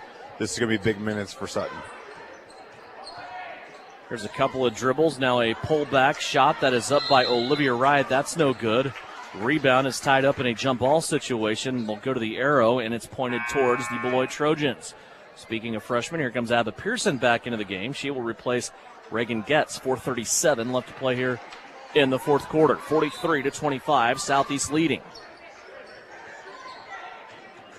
Get the inbounds into Boudreau. Now she's in trouble. Lost her dribble, looking for somewhere to go to. Douglas all over defensively. Good job there by Sutton Douglas on the defensive end of the floor. Beloit, though, will swing it around, complete opposite side of their offense. Now to Remus, who's in the keyhole. She's looking for space. She's going to step through a couple of Southeast players. Wild shot at the backboard won't go, but it's stuck back up and in by Olivia Wright. Half a dozen now for Olivia Wright, and a 30-second timeout called by Beloit. 43-27. The Southeast lead has been cut down to 16 as we're about halfway through this fourth quarter. Lady Trojan basketball with Southeast and Beloit right here on KINA. Insurance is something we all need in our business, home, car, and life. But do you really understand what's covered? And most importantly, what you are paying for? Hi, this is Rob Carlson in the Salina office of Smart Insurance. Change is good, especially if you haven't looked at your insurance policy lately. I can help you understand what you need and where the gaps are in your coverage. We provide free quotes and take pride in looking out for you. Smart Insurance, with locations in Salina, Abilene, and Harrington. Give us a call today. You're listening to Southeast of Saline basketball on KINA.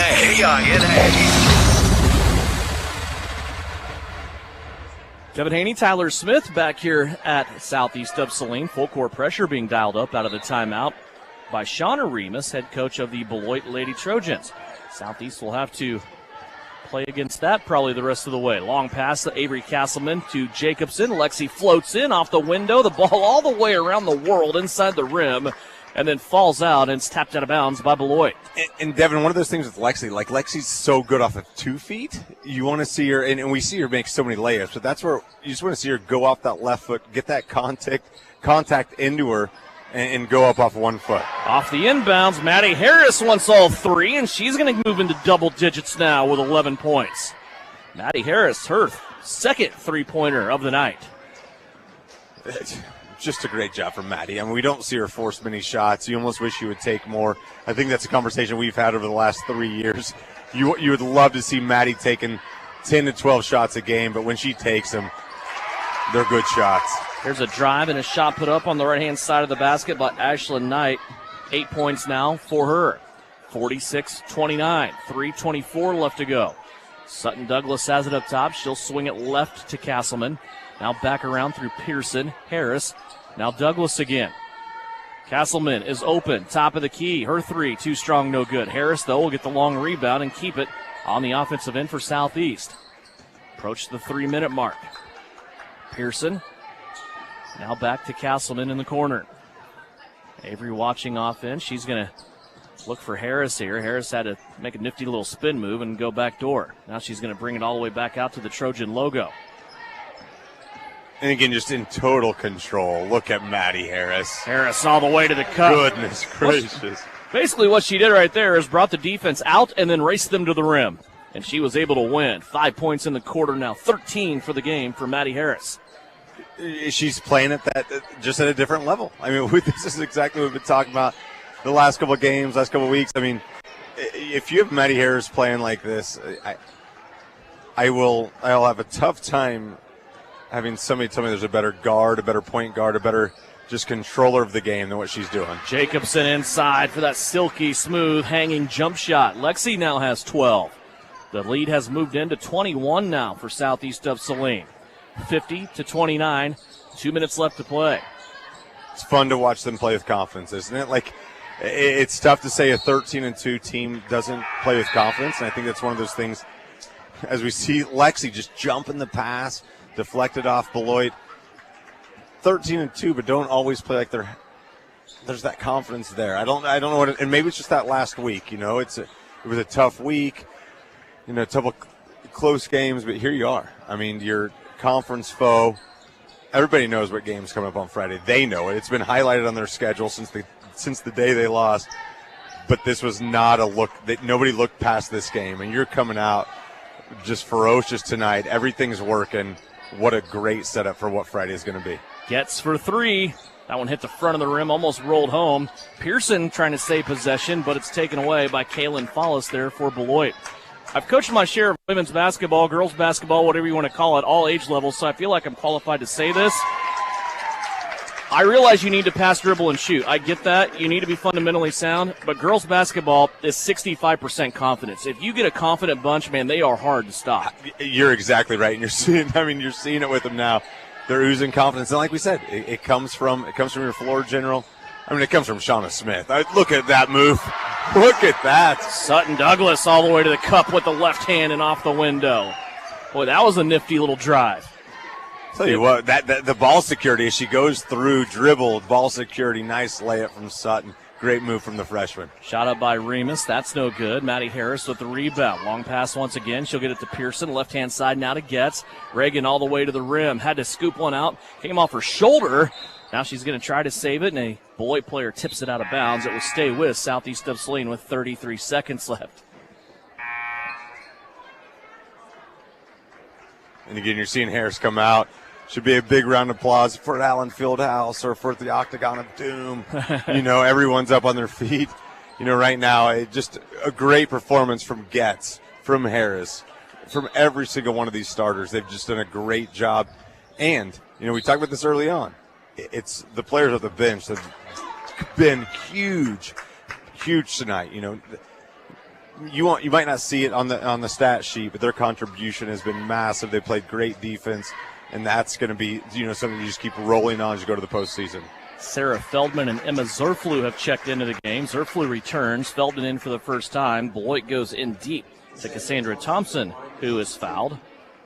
She will go and shoot two. Beloit has really struggled at the free throw line tonight. They are 4 of 13 from the stripe in this game. First free throw here will go in. Of course it will. Thompson has 4. Just be careful of that in the postseason, Devin.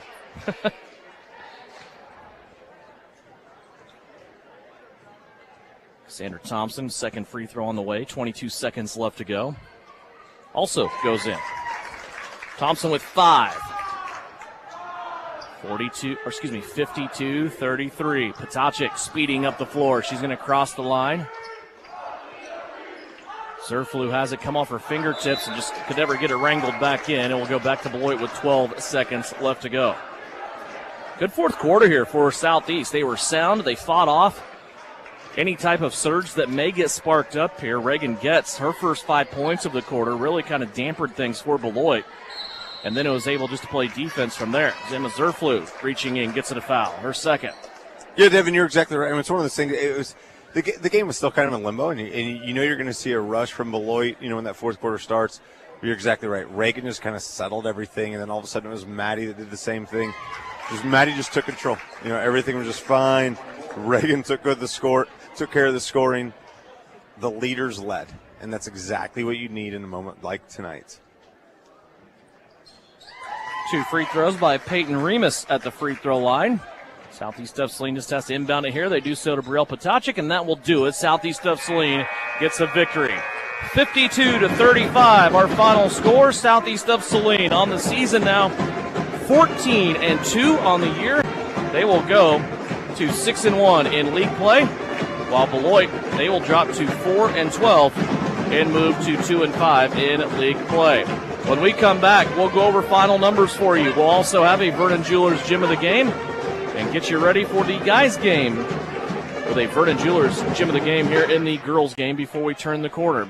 Do post-game when we come back. It's brought to you by Commercial Tire Centers after a 52-35 Lady Trojan victory right here on KINA. Winter travel can be treacherous if your tires are worn out. Stay safe with an inspection at Commercial Tire Company. Cold weather also drops the inflation in your tires. Get them checked today to avoid losing grip or damaging your tires. Commercial Tire will help keep you safe. For repairs that aren't tire-related, our automotive and diesel mechanics will fix it right the first time. Commercial Tire Centers, West Crawford and North Ninth, Saline. Commercial Tire Centers, where service is everything.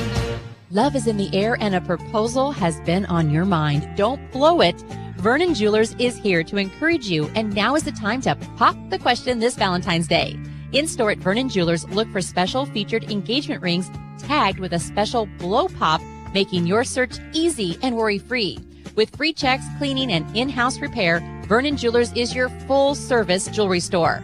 Vernon Jewelers in downtown Salina, where it's the little things that matter since 1884. When does normal acute pain become abnormal chronic pain? Chronic pain can be one of 2 types, nociceptive and neuropathic. Each type differs based on what causes it, what it feels like, and what treatments may relieve it. Neuropathic pain can often be managed by a therapy called neurostimulation or spinal cord stimulation. If you suffer from chronic pain, ask your primary care physician for a referral to the Salina Pain Clinic. Our pain specialist will discuss the right options to manage your pain. Online at salinapainclinic.org. Insurance is something we all need in our business, home, car, and life.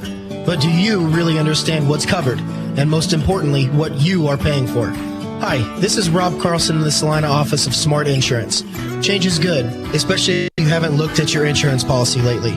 I can help you understand what you need and where the gaps are in your coverage. We provide free quotes and take pride in looking out for you. Smart Insurance, with locations in Salina, Abilene, and Harrington. Give us a call today. Time now for the Trojan postgame show on KINA. Stick around for the game recap, final stats, and reaction from the coach. This is Trojan basketball on KINA. Back here on the postgame show, brought to you by Commercial Tire Centers after a Southeast of Saline Lady Trojan win. 52-35 the final score. Southeast of Saline got off to a good start in this game. They led 16-4 at the end of the first quarter. Beloit made a little bit of a surge, though. There was one time that Beloit had this back within 6 points. The Southeast finished the second quarter strong. 27-18 was our score at the half. At the end of the third, 36-23. Then that 13-point lead grew as Reagan Getz scored the first 5 points of the fourth quarter. And Southeast of Saline goes on for the victory, 52-35. They led the whole way. Biggest lead of the contest was midway through the fourth when they had a 21-point lead. Time now for final scoring, brought to you by Citizen State Bank in downtown Gypsum. Bank where the Trojans bank, and that is at Citizen State Bank. 15 points tonight for our leading scorer, senior Reagan Getz. 13 points for Maddie Harris. 12 points for Lexi Jacobson as 3 Southeast of Saline players were in double digits. 6 points for Abba Pearson, 2 points for Brielle Potachik, Avery Castleman, and Sutton Douglas. For the Beloit Lady Trojans, they were led by Ashlyn Knight, who had 8 points, 7 points for Brecken Boudreau, 6 points for Olivia Wright. 7 points tonight for Peyton Remus, 5 points for Cassandra Thompson, and 2 points for Kaylin Follis. Southeast of Saline went 7 of 12 from the free throw line, while Beloit went 8 of 17. Beloit 17 turnovers, while Southeast of Saline had just 11. Once again, 52-35, our final score. Kind of hard to pick a Vernon Jewelers gem of the game in this one. Maddie Harris continues to play well. She spread her scoring out tonight, had a couple of three-pointers. She ends up with 13 points. Lexi Jacobson consistent all night long on the boards and in scoring. Her defense was really good tonight as well. 12 points for Lexi Jacobson tonight. Brielle Potachik, Avery Castleman, they played well tonight on the defensive end. The scoring wasn't there for those two, but they didn't need it with 3 other teammates in double digits, including Reagan Getz. Let's go with the senior, our Vernon Jewelers gem of the game tonight. Reagan Getz, 15 points. As I said, she scored the first 5 points of that fourth quarter to kind of seal this one away. She is our Vernon Jewelers gem of the game. Downtown Salina, look for the iconic Vernon Jewelers sign right along the strip as you're going down Santa Fe. That is where you will find a lot of great Valentine's Day ideas. Valentine's Day right around the corner. Go see the experts at Vernon Jewelers. They are open 6 days a week, Monday through Saturday. 52-35, that's the final numbers for you for the Southeast of Saline Lady Trojans and their 14th victory of the season. Now let's turn the page. When we come back, we'll start pregame. It's countdown to tip-off for Southeast of Saline Trojan basketball. It's game number 2 of our doubleheader, and it's coming up after this on KINA. Are you looking for a local brokerage firm to help with your Medicare, life insurance, and annuities? L&L Advisors is the #1 local Medicare supplement and insurance specialist. Medicare can be confusing. Let the experts at L&L Advisors help make sense of it. Stop by one of 3 locations in Salina or McPherson and speak to an agent about the needs of your family. L&L Advisors, main office at 717 Roach, right off Crawford, and their second location in the Central Mall in Salina, and a new location in McPherson, based on honesty and trust. Contact L&L Advisors today. Okay, Coach, thank you for your breakdown on your offense and defense. Now here's Lynell Garrettson, your real estate coach for buying and selling. Hi, fans. It's Lynell Garrettson from SalinaHomes.com, and I'm here to coach you up in your real estate game plan. Now is a great time to list your house, land, or investment. Or if you're in the buying mood, I'd love to help you find just the right real estate opportunity for you. And as always, go Trojans. Buy or sell, call Lynell at SalinaHomes.com. Time now for a chance to look forward to game number 2 of our doubleheader tonight with Bryson Flax, the head coach of Southeast of Saline's Trojans. And boy, Coach, you look back to the road to victory in Chapman on Friday night.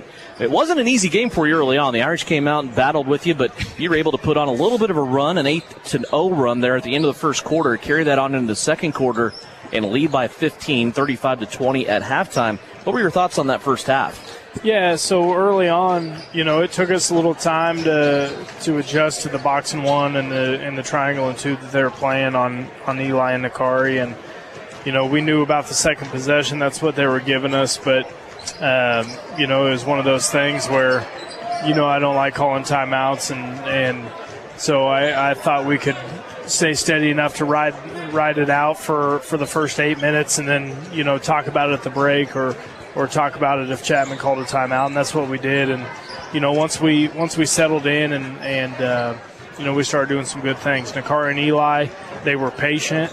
They were efficient passing the basketball, and that's what we needed. Yeah, this was a game where overall you had 3 different players in double-digit scoring. Another one, they're pretty close in double-digit scoring with Luke Gebhardt, who had 8. Kason Lilly continues to play well. We talked about him in postgame, and you were really able to put it on in the third quarter. You outscored him 24-11 in that third, and again, good starts for your guys coming out of the locker room in the third. Yeah, and that's a testament to our guys, but it's also the style that we play. If they get a little worn down, the other team gets a little worn down and then goes and sits down for 5-6 minutes, it might take them a little longer to get loosened up.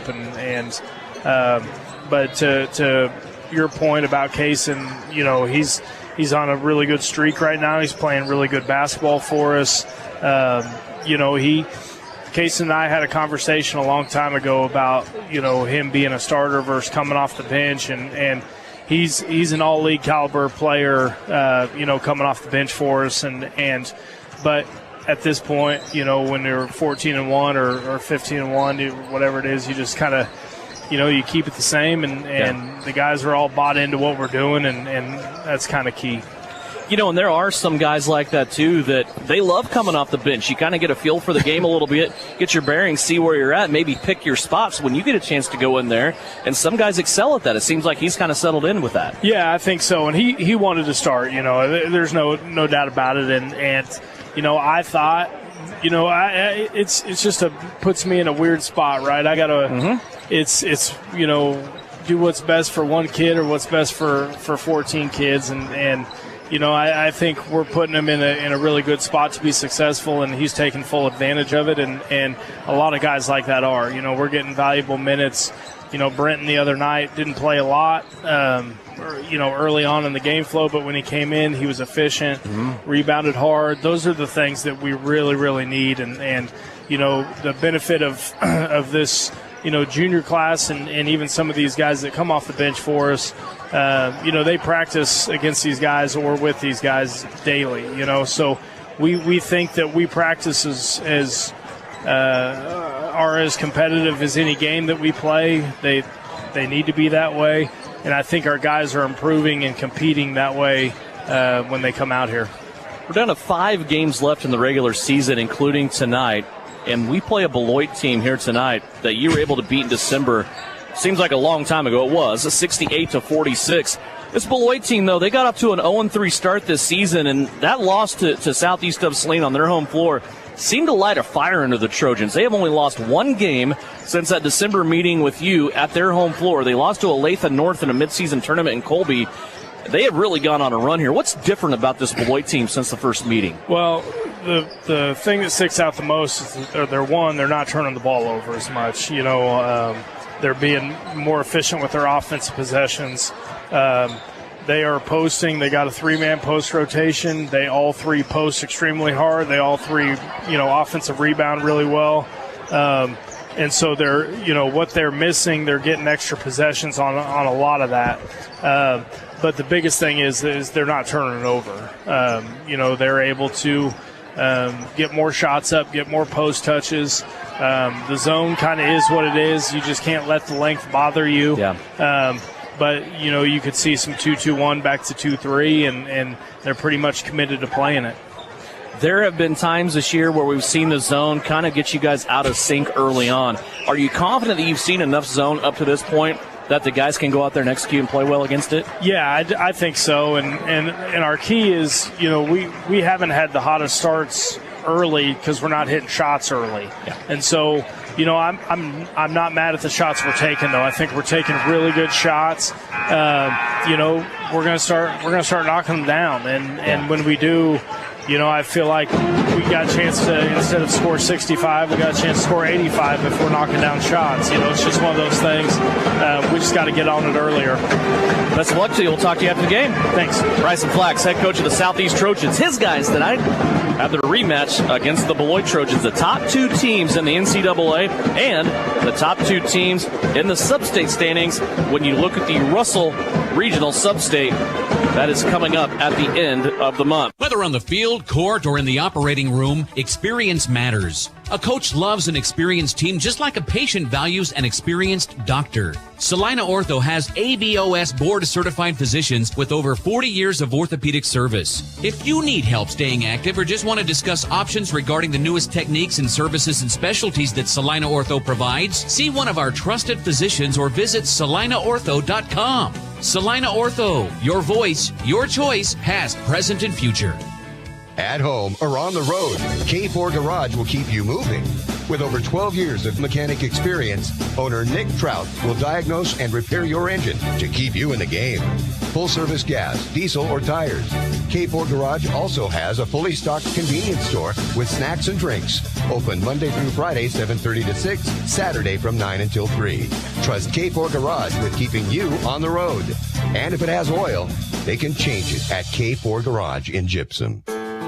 Frisbee Construction is a service organization for the commercial grain industry dedicated to giving you the best in planning, the best in quality, and the best of workmanship, and overall the best value for your dollar since 1949. Frisbee Construction specializes in new construction as well as remodel and repair of grain handling facilities throughout the Midwest. Frisbee Construction Company in Gypsum has emergency crews available as needed. For more information, go to frisbeeinc.com. Hunters, not only can we fill up your tanks 24/7, but we've stocked ammo for your sporting needs. Our wide variety will get you stocked up. We have new orders coming every week. Whether it's opening day or to shoot clay, we've got what you're looking for. We have the largest selection of ammunition in southern Saline County. During regular business hours, you can get your favorite pizza and snacks to have enough energy to win the day. Assyria Oil and Hardware, located in Assyria at the corner of Center and Main. We'll fill you up. Kansas Wesleyan University is proud to offer bachelor's degrees in criminal justice and emergency management, with both programs available on campus and online. Graduates have gone on to positions in the Secret Service, various police departments, the Kansas Court of Appeals, and to serve as county officials right here in the Sunflower State. Want to know more? Visit kwu.edu today. That's kwu.edu. Citizens State Bank has been serving Kansans for over 100 years. We are a full-service bank that can service your personal, business, and agricultural lending and deposit needs. Citizens State Bank offers 24/7 convenience with mobile deposit, online banking, and our ATM conveniently located in front of the building. Stop by and see our friendly and helpful staff. Citizens State Bank at 600 Maple Street in Gypsum, Kansas. Citizens State Bank and Trust Company is a proud supporter of the Southeast of Saline Trojans. APAC Kansas Incorporated has been building the heartland from the ground up for over a century. From the supply of aggregate materials, hot mix asphalt, and concrete to the construction of roads and bridges, we do it all. You've seen our trucks, and now we want to hire you. APAC in Saline is growing, and we are hiring for all positions. From truck drivers to mechanics, general laborers, and construction, APAC has your next career. For more details, visit the job links page at salinapost.com. Great pay and benefits, APAC is an equal opportunity employer. You're listening to Southeast Trojan Hoops on KINA. Welcome back here to the gym at Southeast of Saline High School, getting ready for game number 2 of our doubleheader. We have the 14-1 Southeast of Saline Trojans taking on the 11-4 Beloit Trojans. You can listen to this game right here on KINA, 910 AM or 107.5 FM, or listen to the radio broadcast paired with live stream video free of charge at salinapost.com. That's brought to you by our friends at Salina Ortho. Back in December, when these two teams matched up, it was a 68-46 victory for the Southeast of Saline Trojans. Coach Francis Flax, since then, Beloit has lost one game, and that was to Olathe North in a midseason tournament out in Colby. This is a different squad than the squad that started this season 0-3. Not even close, is the same. As you said, I think they're 12-1 since we played them. That's amazing. So we've got a work cut out for us. We know that. I think the team knows that. They watch what's happening especially in our sub-state. So 22-point win for Southeast of Saline. Then Beloit went on a streak of 9 in a row. As I said, they lost to Olathe North in the finals of the Colby tournament.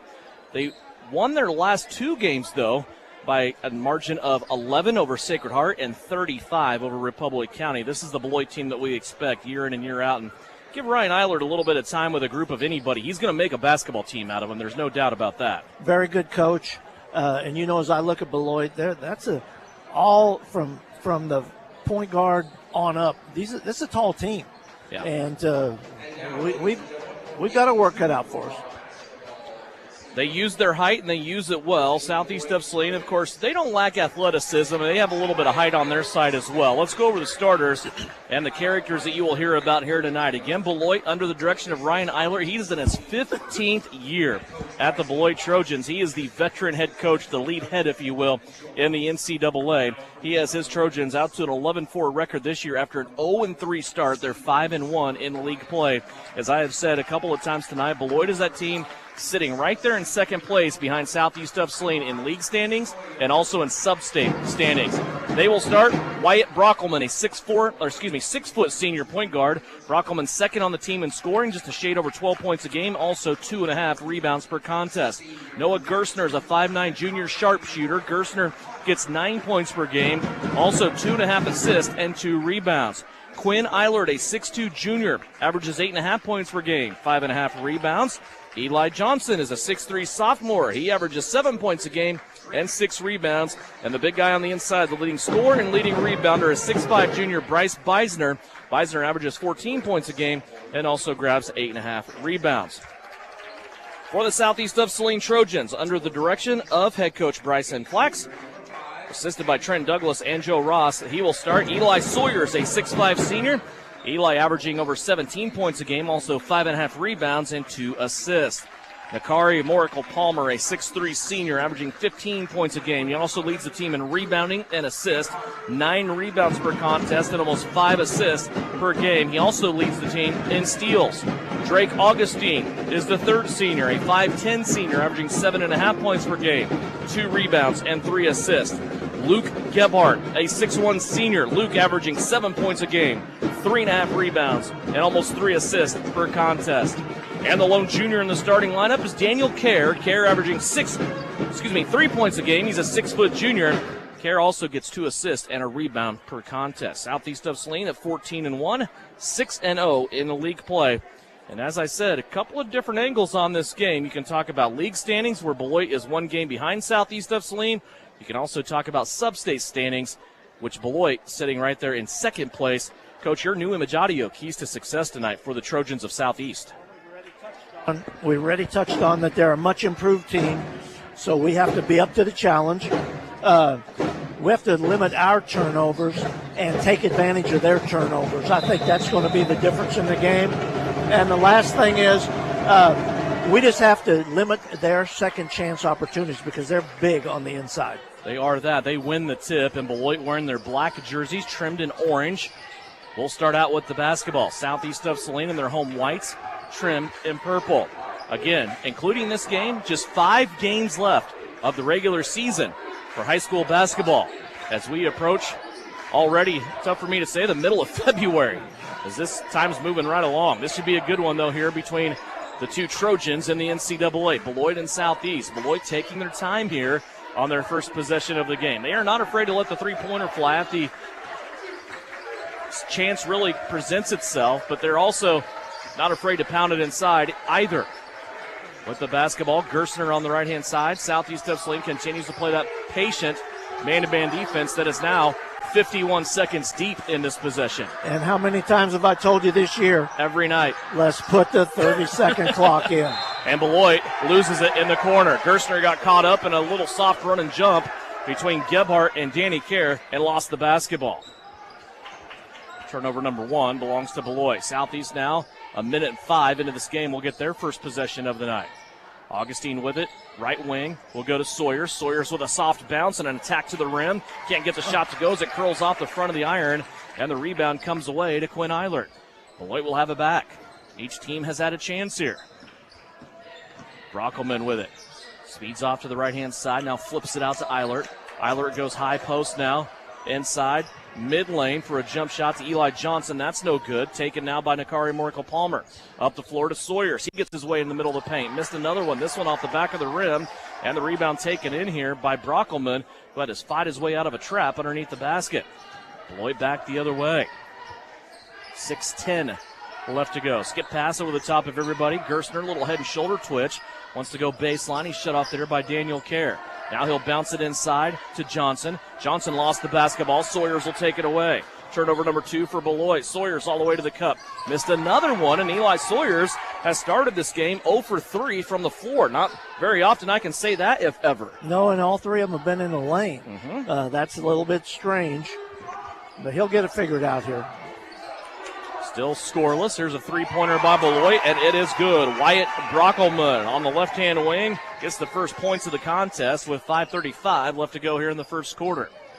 3-0 Beloit. Nakari Moracle-Palmer now on the inside. Little fadeaway jump shot. That comes hard off the back of the rim, and it will go back the other way to the Beloit Trojans.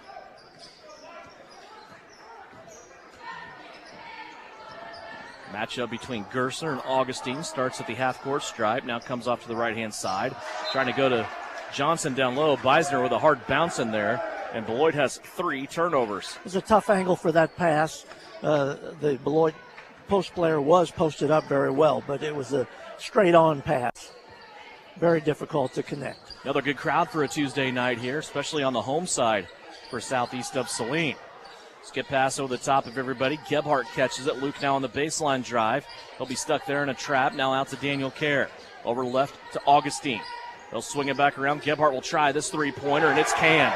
Luke Gebhardt gets the first points of the game for southeast of Saline, and he has leveled this game out at 3-3. It's good to see that. That's, they're going to play us pretty deliberate, it looks like, and we're going to have to hit some shots. Yeah, already halfway through this first quarter, and a 4th turnover by Beloit. This one taken away by Sawyers. Up the floor, Gebhardt attacks on the left-hand side. He goes with the right hand, gets up under the defender, and he has 5 straight points. That was a very nice take. Eli got the rebound or the steal and led him up the court. Luke went to the bucket. 5-0 run here now for southeast of Saline to take a 2-point lead. Gerstner drives. He'll drop it off on the backside as everybody stepped over to stop the drive. Gerstner left it for Eli Johnson. Score tied at 5. 3:56. We're already on the backside part of the first quarter. 3:52 left to go. Gebhardt with it into the paint. Sawyers now back out to Augustine. He'll drive baseline, bobbled the basketball. It was tipped away though, and it will stay here with Southeast. Sawyers mid-lane jumper. That one took 3 bounces and fell home. Sawyers gets off the schneid with his first bucket of the night. Well, that's one thing about a fearless shooter. You keep shooting. You don't let a miss or 2 bother you, especially good shots. You keep taking good shots. You want to come out of the game, just stop shooting, right, if you're Eli Sawyers? Yeah. Kason Lilly has popped up off the bench. He'll come in at the next whistle. We haven't had many here in the start of this contest. 3:14 left to go. Lob pass over the top, looking for Beisner again, and again taken away by Sawyers. For what Eli has started out here rough on the offensive end, boy, he is getting the job done inside on defense. Kerr with it on the left-hand side. Paused momentarily, ball stuck there. Now he's going to swing it around to the other side of the offense. Augustine, now back near side Luke. Augustine gets inside the defense, had the ball slapped away, but then he just picks it up and flips. And Drake Augustine scores 2. He's so good at that. He lost that basketball off his knee, and everybody who stood there, he picked it up and dropped it in. And it wasn't really a shot. He just put it up there. Out of the last 11 points, Southeast of Saline has 9 of them. 2:30 left to go here in the first quarter. Beloit now looks like they've been sped up a little bit. They've picked up their tempo here on the offensive end. Southeast ratcheting it up on defense. Gebhardt trying to get the steal, cannot. Beisner pops out. He'll help the guards out. Now to Brockelman. Brockelman back over here to Eilert. Eilert right-hand side to Johnson. Johnson looking back now to Eilert, who wants to drive. Little stop and pop from 12. That won't go down. Gebhardt with the rebound on the backside. 2 minutes left to play, first quarter. 9-5, Southeast of Saline. Kerr, three-pointer, right wing. That won't go down as it hits the front of the rim and bounces off the board into the custody of Quinn Eilert for Beloit. Right-hand wing now. Beloit settling into their offense. Gerstner has it. Gerstner will come off a screen and play it to Brockelman. Brockelman matched up now with Drake Augustine. A lot of this Beloit offense being played out near the logo at half court.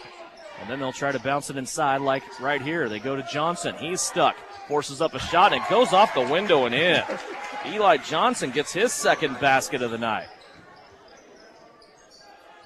Southeast back with the basketball. Chance to score here, leading by 2. Luke Gebhardt for 3. Look out, it might be a game for Luke. He is off to a good start with 8 points of the 12, starting out here for Southeast in a 30-second timeout taken here by Beloit. 1:08 left to go. It's 12-7. Southeast leading by 5 early on here on KINA. Salina Regional's Orthopedic and Sports Medicine is your home field advantage. Our physicians include sports medicine physician Dr. Matthew Pyle, along with orthopedic surgeons Drs. Travis Rump and Todd Riley, plus an A-team of certified athletic trainers and physical therapists. We're ready when you need us to help prevent injuries, enhance performance, or to heal through surgery and rehabilitation. For area athletes to weekend warriors, the home field advantage starts at Salina Regional Orthopedic and Sports Medicine. Work hard, play hard. Good luck, Trojans, from Roselawn Memorial Park in Salina. To learn more, visit roselawnsalina.com. Checking the Bennington State Bank scoreboard, the game we are tracking earlier on from the girls' play, Minneapolis ends up hanging on. Minneapolis Lady Lions beat the Ellsworth Bearcats 38-34. That sets up a big matchup between Southeast and Minneapolis in Minneapolis on Friday night. Under a minute left to go here in the first quarter of the guys' contest, 12-7. Southeast of Saline leading Beloit. Beloit got off to a good start, and then Southeast of Saline came storming back behind Luke Gebhardt offensively.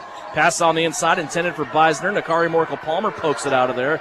Now Beloit trying to go back inside. Beisner lost the basketball again, and it's taken away by Nakari. Here comes Moracle-Palmer. Cross-court pass to Lilly. Three-pointer on the break. That won't go down. And Beisner crawls up over Caden Isaacson to get the rebound. Isaacson in there with Drew Richardson. It's Luke Gebhardt, Nakari, and also Kason Lilly. 22 seconds left here for Beloit to try to get some points to end the quarter. Gerstner has it. Baseline drive. Now he's in trouble. Caden Isaacson there with Richardson. Clock down to 12. Also into the contest, Lance Lundeen for Beloit. Here's a drive and a scoop shot by Gerstner that's up and good. Here comes Richardson at half court at the buzzer, and off the backboard it'll bang hard. And at the end of one we go. Southeast of Saline 12, Beloit 9 at the end of the first quarter. You're listening on KINA and watching on live stream video on SalinaPost.com, free of charge, thanks to Salina Ortho. This is Tammy Bedreau at the Bank of Tesket. If you're looking to purchase your new home in the near future, I want you to know we offer a variety of loan options to finance your home purchase. I would love an opportunity to be your lender. Give me a call or stop in today to learn more. We are local lenders making local decisions. The Bank of Tesket, committed to those we serve. MLS number 712440, Equal Housing Lender, member FDIC. Whether on the field, court, or in the operating room, experience matters. A coach loves an experienced team just like a patient values an experienced doctor. Salina Ortho has ABOS board-certified physicians with over 40 years of orthopedic service. If you need help staying active or just want to discuss options regarding the newest techniques and services and specialties that Salina Ortho provides, see one of our trusted physicians or visit salinaortho.com. Salina Ortho, your voice, your choice, past, present, and future. This is Trojan Basketball on KINA. Back here at Southeast of Saline's Gymnasium, it's the rematch for Southeast of Saline and Beloit. Right now, things with the homestanding Trojans up 3 points as we start second quarter action. Here's Gebhardt inside. Little turnaround is up and good, and Luke Gebhardt already in double digits with 10. Well, that looked like kind of a soft 2-3 zone that Beloit put on there, and nobody even challenged Luke on that short corner. This is the Luke we've been waiting on, right? I mean, this is the guy that they need to make a deep run. Oh, if we can get 3 consistent scores in this mix, we'll be good. Here's a shot that is up over the rim. That's no good from Gerstner. Nakari brings it out now. He's running, but Beloit gets back really well on defense. Left-hand side, Richardson has it. Now swings it around to Kason Lilly. Kason's been good as of late over the last few games. Richardson now back left-hand side to Lilly. They're working high-low post right now with Nakari and also Caden Isaacson. They're bouncing around from the elbows and the blocks, crossing out as the ball reverses court. Lilly up top. Little head and shoulder fake. He'll dump it off, though, to Richardson, who puts one over the top of the rim way too long. Beloit trying to save it for some reason. As Gerstner went over there, it would have been Beloit ball, but he saved it and threw it into the backcourt. Southeast will keep it. Did us a big favor there. Give us another possession. Left-hand side now. Richardson over the top. It's a screen for Lilly. Kason lets a three fly. That's no good, but the rebound comes off to Richardson on the backside. Now Isaacson for three. He got it to go. Caden Isaacson with a three-pointer. That'll get the crowd into it. Well, it sure will. He's a crowd favorite, as everybody knows, and he should be. Caden has put Southeast up by 8. Now Kason Lilly creates a steal as he was all over Eilert defensively, and Eilert lost the ball out of bounds right in front of the Southeast bench. All of a sudden, it's an 8-point Southeast of Saline lead. Nakari Moracle-Palmer will go out. He'll take his first break, along with Luke Gebhardt.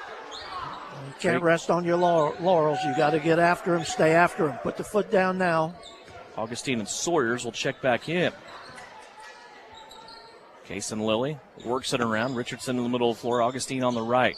Down to Isaacson. Short corner baseline. They're spreading this Beloit zone out right now and just taking advantage of some open spots.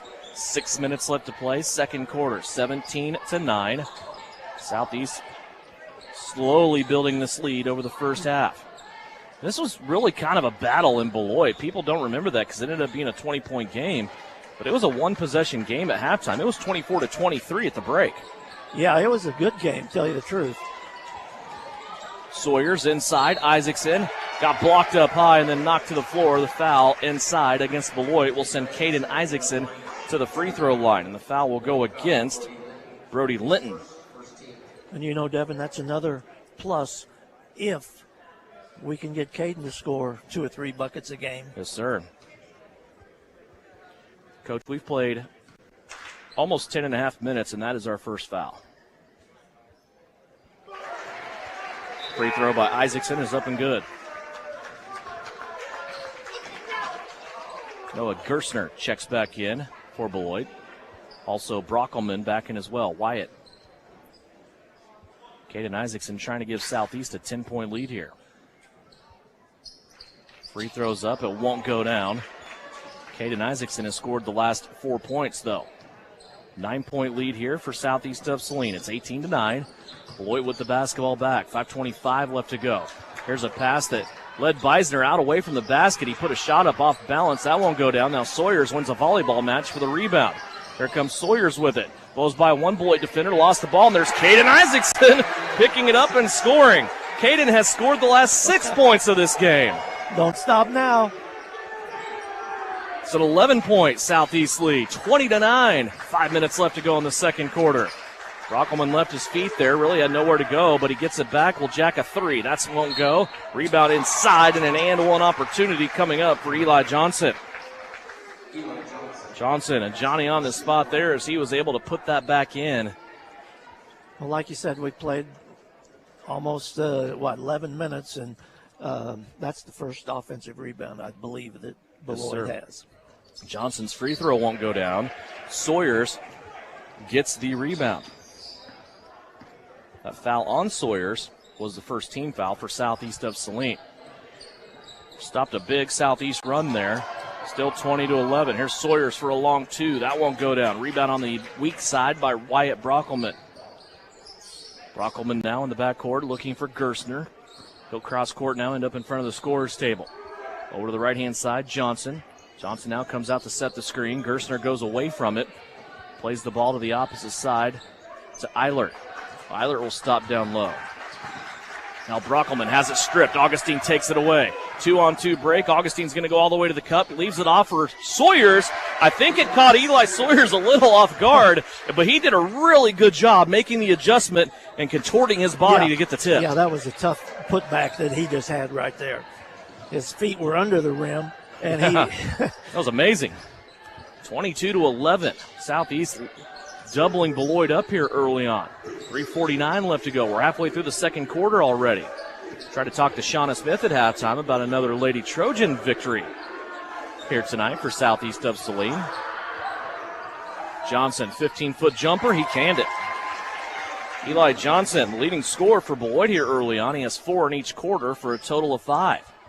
He's cut this Southeast of Saline lead back down to double digits. 3:25 left to go here in the second quarter. Case and Lilly open on the right-hand side. He's going to take a dribble to his left, now shoot a longer three-pointer. That one won't go down, and the rebound taken in by Eilert for Beloit. He'll come out now looking for help. He goes to Gerstner. Gerstner on the left-hand side of the floor has to go back to Eilert. Eilert now. He'll shoot the long 3 and get it to go. Quinn Eilert gets his first basket of the night.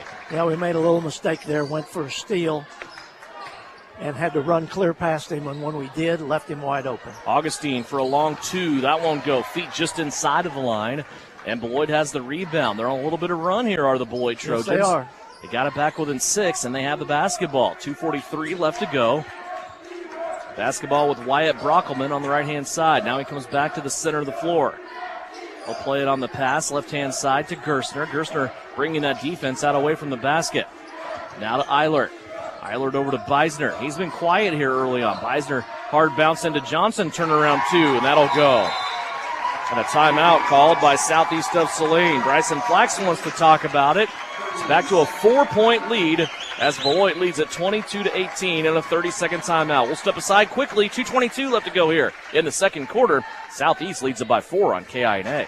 Stardust Trophy in downtown Salina is your full-service headquarters for trophies and awards for club and sporting events. But did you know Stardust Trophies also makes employee name tags with your company logo? They engrave executive awards like desk clocks and pen desk sets. They imprint artwork and photos on T-shirts, coffee mugs, mouse pads, even personal calculators. Stardust Trophy carries clear sports ball holders on wood bases for treasured or autographed balls from footballs to golf balls. Go to Full Service Stardust Trophy, 121 South Santa Fe, downtown Salina. You're listening to Southeast of Saline Hoops on KINA. Back out of the break, Eli Sawyers has it down low now to Luke Gebhardt for a three-pointer on the way. That one barely hits the front of the rim. And Beloit pulls it away. Yeah, we're a little static right now, both ways, both ends of the court.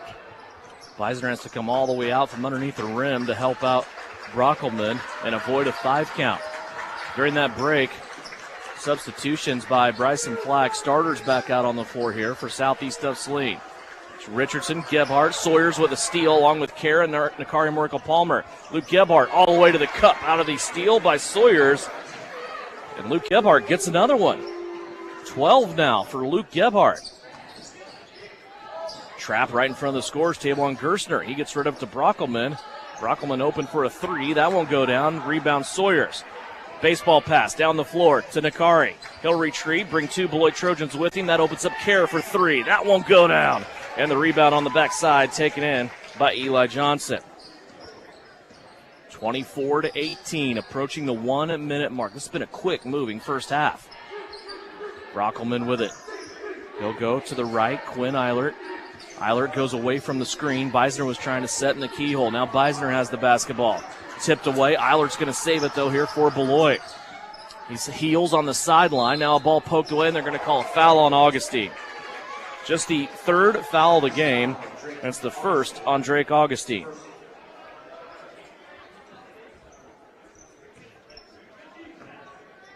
(24-18) our score. 47 seconds left here in the second quarter.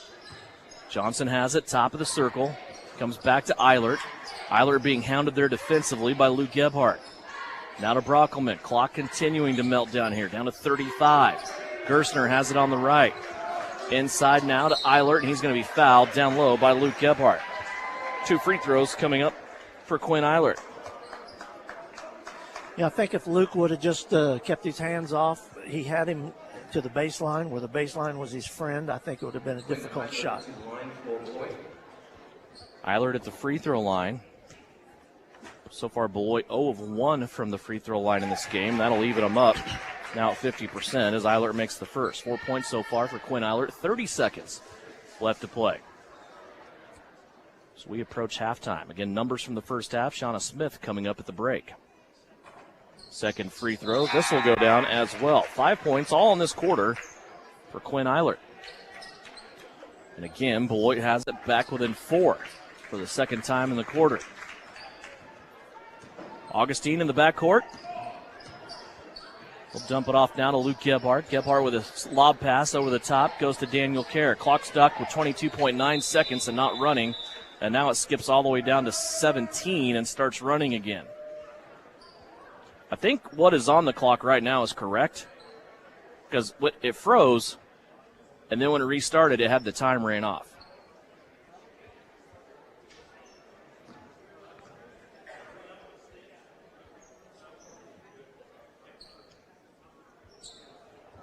Officials seem satisfied as well.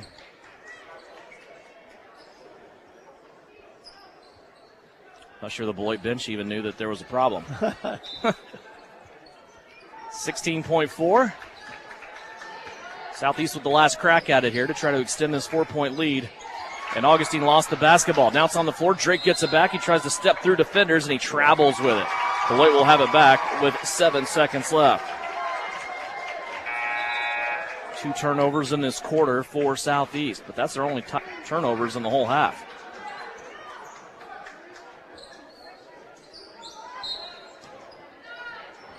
Beloit has to go the length of the floor. Beisner has it. Little hesitation there. Now he hands it off to Eilert. Still 2 seconds left. Gebhardt picks it up for three at the buzzer. And Gebhardt falling away from the basket. Put that ball at a weird angle. And the steal will seal the first half for Southeast of Saline.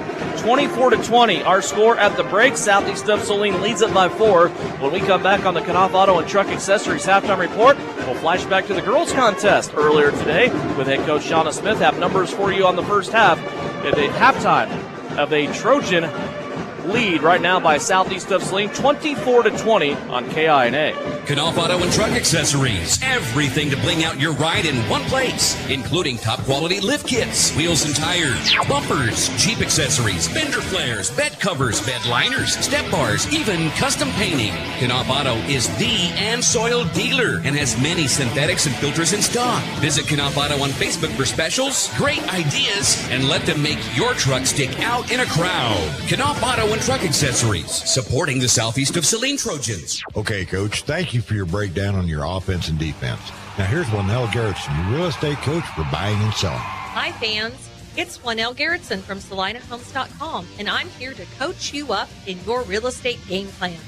Now is a great time to list your house, land, or investment. Or if you're in the buying mood, I'd love to help you find just the right real estate opportunity for you.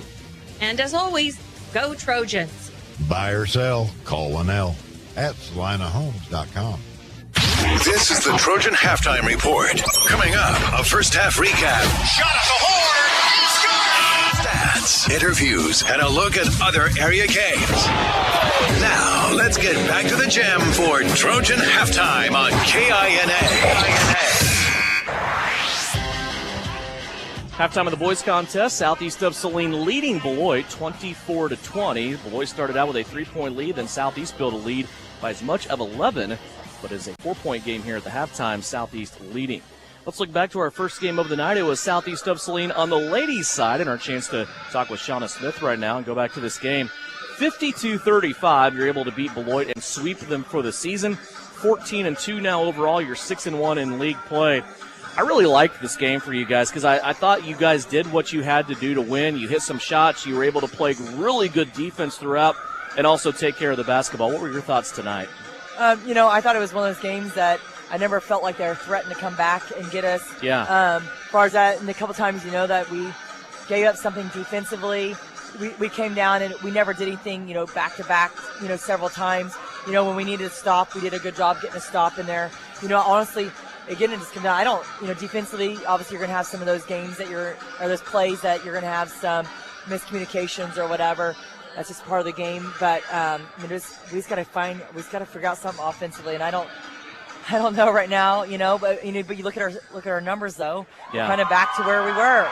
So those numbers, scoring wise, you don't think that by any means. So maybe we're fine. Yeah, anytime I think you guys play defense the way that you do and you can get 3 girls in double-digit scoring, you're going to have success, and that's what you had tonight, led by Reagan Getz with 15. I really love when you started the fourth quarter. It's a 13-point lead. It's comfortable, yes, but the game's still in question, especially with this Beloit team. And you come out and Reagan scores 5 points out of the gate. First 2 possessions, bam, bam, with a steal there in between. That really kind of set the tone for the rest of the quarter. Leading by 18, the way that you play defense, there's not a lot of teams that can overcome that. No, and that's why I said I really didn't feel like it was ever going to come get any, real close or anything like that because I just didn't think they had enough firepower to come back and get us. But also, I knew they're going to be a much improved team, and right now that's who we're looking at probably playing the first round of sub-state. Yeah. So I told the girls, we need to stick with this and not let them think that they can have a chance of beating us. There was a couple of really nice plays tonight I want to talk about. Of course, you got girls diving all over the floor. We can talk about almost everybody there. Sutton Douglas came in for you, though, and played well.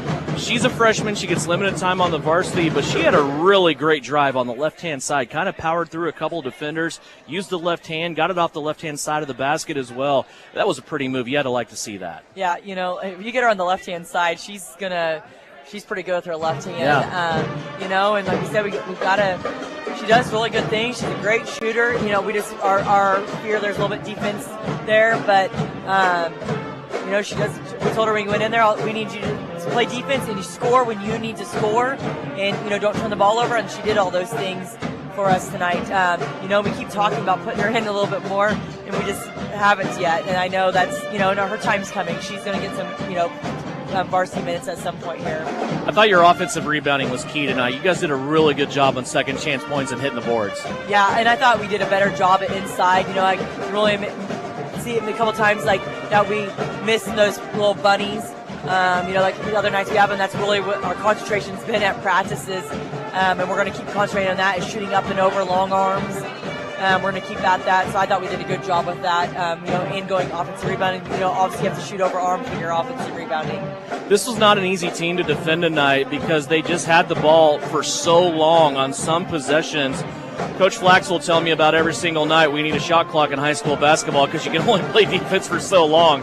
But you guys did a really good job just kind of putting your nose down, playing really great defense, and not committing a lot of silly fouls or getting into foul trouble. Yeah, I thought, like I said, again, defensively, a couple balls in that first half, just kind of, it wasn't necessarily anything we did defensively wrong. It just kind of landed in their hands because it kind of was a loose ball, and it was just kind of like, oh, well, and then they laid in flip, and I can picture two of them right now that you can't, we went in with a 9-point lead, but again, I didn't feel like it was anything, that we really just need to kind of get after the score a little bit. Minneapolis beat Ellsworth tonight, close game. I kind of went into the thinking that when you look at the league, this game between Minneapolis and Ellsworth really didn't matter. You're still going to have to beat Minneapolis on Friday night anyway. It was a low-scoring game tonight. What do you expect out of Minneapolis? Of course, they broke your really long league winning streak. It was a game here that was really gritty all the way down to the buzzer. You could really kind of pick 2 or 3 plays that would have changed the complexion of that game. What do you think about going up there and playing on Friday? We've had this, and that's our conversation when I left that locker room tonight, was, the minute we walked out that court when we played them right after Christmas was, I was ready to line up and play again. Yeah. We told the girls, and that's what we've been preaching to them, that we're going to have to get after it. They're going to hang on us. They're going to do everything that we do to some other people. Like every time you go to cut, you're not just going to have a straight line cut. We're going to have to battle, and it's going to be battling every time, and we can't have a moment where we take a play off. They're going to get on the floor just as much as we are. They're going to sub their kids in. They're going to post hard. They're going to do all those things correctly. So it's going to be, for 32 minutes, it's going to be a dogfight again, and I don't think anything different. This is a game, it's a king of 50-50 balls, isn't it? I mean, it can really turn out that way. Yeah, I agree. I mean, it's one of the things, they're going to do all those things. They want to win just as much. Yeah. And they've just been taught to get on the floor also. But, like I told the girls, our job is we just got to take care of our business. We can't control what anybody else does. You did that tonight, 52-35. You get a victory, your 14th of the season. We will see you Friday in Minneapolis. Good job. All right, thank you. Shauna Smith, head coach of the Southeast Trojans. Her girls tonight got a big victory. They led the entire way over the Beloit Trojans. Beloit got as close to 6, but they get the victory, does Southeast, 52-35. Reagan Getz was our Vernon Jewelers gem of the game tonight. She led all scorers with 15, 3 Southeast of Saline players in double digits. Halftime of the guys contest, 24-20, Southeast of Saline leading by 4. We'll come back after the 60-second timeout, have numbers from the first half, get you all ready for third quarter action. Southeast leads it by 4 here on KINA. Whether on the field, court, or in the operating room, experience matters. A coach loves an experienced team just like a patient values an experienced doctor. Saline Ortho has ABOS board-certified physicians with over 40 years of orthopedic service. If you need help staying active or just want to discuss options regarding the newest techniques and services and specialties that Saline Ortho provides, see one of our trusted physicians or visit SalineOrtho.com. Saline Ortho, your voice, your choice, past, present, and future. Start the new year with a new ride from Home Automotive. Hi, this is Tim Holmes. Right now is a perfect time for you to come see us and start 2023 with a new vehicle. We have the biggest selection of new Buicks, GMCs, and Chevrolets, with more vehicles arriving every day. With Kelly Blue Book Instant Cash Offer from Home Automotive, you'll know that you'll get the most for your trade. Get out of your old ride and into a new one for the new year. Come to Home Automotive Center in Abilene and Salina. You'll be glad you did. You're listening to Southeast of Saline Basketball on KINA.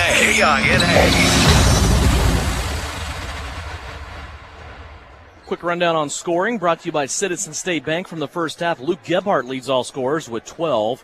Also, 6 points for Caden Isaacson, 4 points for Eli Sawyers, 2 points for Drake Augustine. For the Beloit Trojans, Eli Johnson has 10, 5 points for Quinn Eilert, 3 for Wyatt Brockelman, 2 for Noah Gerstner. Southeast of Saline, 1 of 2 from the free throw line. Beloit, 2 out of 3. Beloit with 9 turnovers. Southeast of Saline with 2. Southeast has a 4-point lead. Coach, after seeing the first 16 minutes, I look at the scoring column and I think there's only 4 points scored total between Eli and Nakari. And Nakari hasn't scored yet. What do you think about that first half? Here's what I was just getting ready to say, that we have to have Nakari in the game in the second half because he hasn't produced offensively at all. Getting ready for third quarter action here.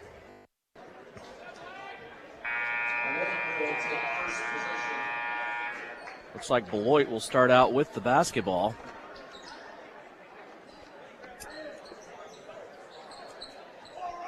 Over on that far side.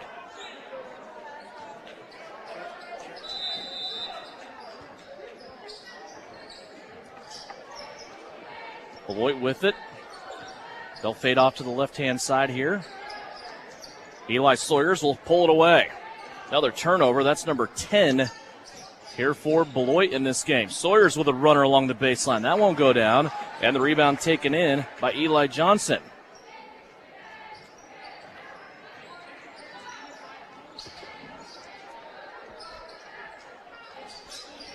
(24-20) remains our score. 30 seconds in, Beloit, deep post entry, shot up by Johnson, won't go, and a tip by Beisner. Nearly went down, it did not, but Beisner was fouled from behind. And I guess Beloit can kind of feel the same way about Bryce Beisner that we do about Nakari, right? Neither one of them have scored in this game. Yeah, that's a strange phenomenon in this game that Nakari just hasn't been involved in the offense. That's about the way to sum it up, I think. Beisner gets his first point at the free throw line there after the foul on Nakari Moracle-Palmer. That is his first. Second free throw off the front of the rim, no good. Battle for the rebound. It's Johnson with 2 Southeast players, Kerr and Nakari Moracle-Palmer, sandwiching him, and the ball out of bounds. It will go to Southeast of Saline. 24-21, Southeast of Saline leading by 3 with the basketball. Luke Gebhardt got off to a good start in this game with 12 points. Have to see him keep that going. Here's Nakari Moracle-Palmer along the baseline. Kick out to Kerr. Top of the circle. Dead away 3. That won't go down. And a dual possession rebound by Beloit. Johnson and Beisner. Beloit will take it back. Danny's kind of been in a slump from the three-point land. Early in the year, we counted on him to make the first one of every game. Here's a shot put up on a runner by Brockelman. Kerr gets the rebound on the weak side. Off to Gebhardt, looking at the rim. Sawyers wanted it early on. Now they get it to Nakari Moracle-Palmer. His 10-footer won't go down. And another 1 and out for Southeast of Saline on offense. 6:35 left to go here in the third. Step back 3 for Gerstner. That won't go. And a rebound leads to a run out. Beloit, though, gets back well on defense. Gebhardt doesn't care. Goes all the way to the cup and flips one up over his head in off the window. Well, he's got to do that with our other 2 guys not being able to hit the basket right now. 14 points for Luke Gebhardt. Did you hear the student body chant, Luke? 5-point lead now for Southeast of Saline. Brockelman for 3. That won't go down. Gebhardt with the rebound and a tip back into play to Nakari Moracle-Palmer. Here comes Sawyers. Little bounce pass to Augustine. Augustine had to pump fake down low amongst the trees. And his putback, or his initial shot comes up too strong, and the rebound by Beloit. Well, you got to give credit to Beloit around our bucket. They're bothering a lot of our shots inside. Yeah, they are. 26-21, still a 5-point lead here by Southeast of Saline. Low-scoring game. Beisner with it, goes to Eilert, ball on the floor, and now a foul will be called on Luke Gebhardt, his second of the night. Luke has 2. He's the only one in this game with 2 or more. Everybody else kind of spread him out there in the first half. We only had a total of 6 fouls called. Yeah, not very many fouls being called in the game. Eilert with it, right-hand side, guarded by Gebhardt. Now he'll go in the keyhole to Johnson. Johnson will flip it back to the left in front of the Beloit bench. 26-21, Southeast of Saline. Brockelman thought about a 3, but Augustine was there to close up. Now a hard bounce inside to Johnson. He can't handle it, and as he turns, it goes out of bounds. Second turnover for the Beloit Trojans in the quarter. Johnson will come out into the game. Brody Litton, a 6'4 freshman.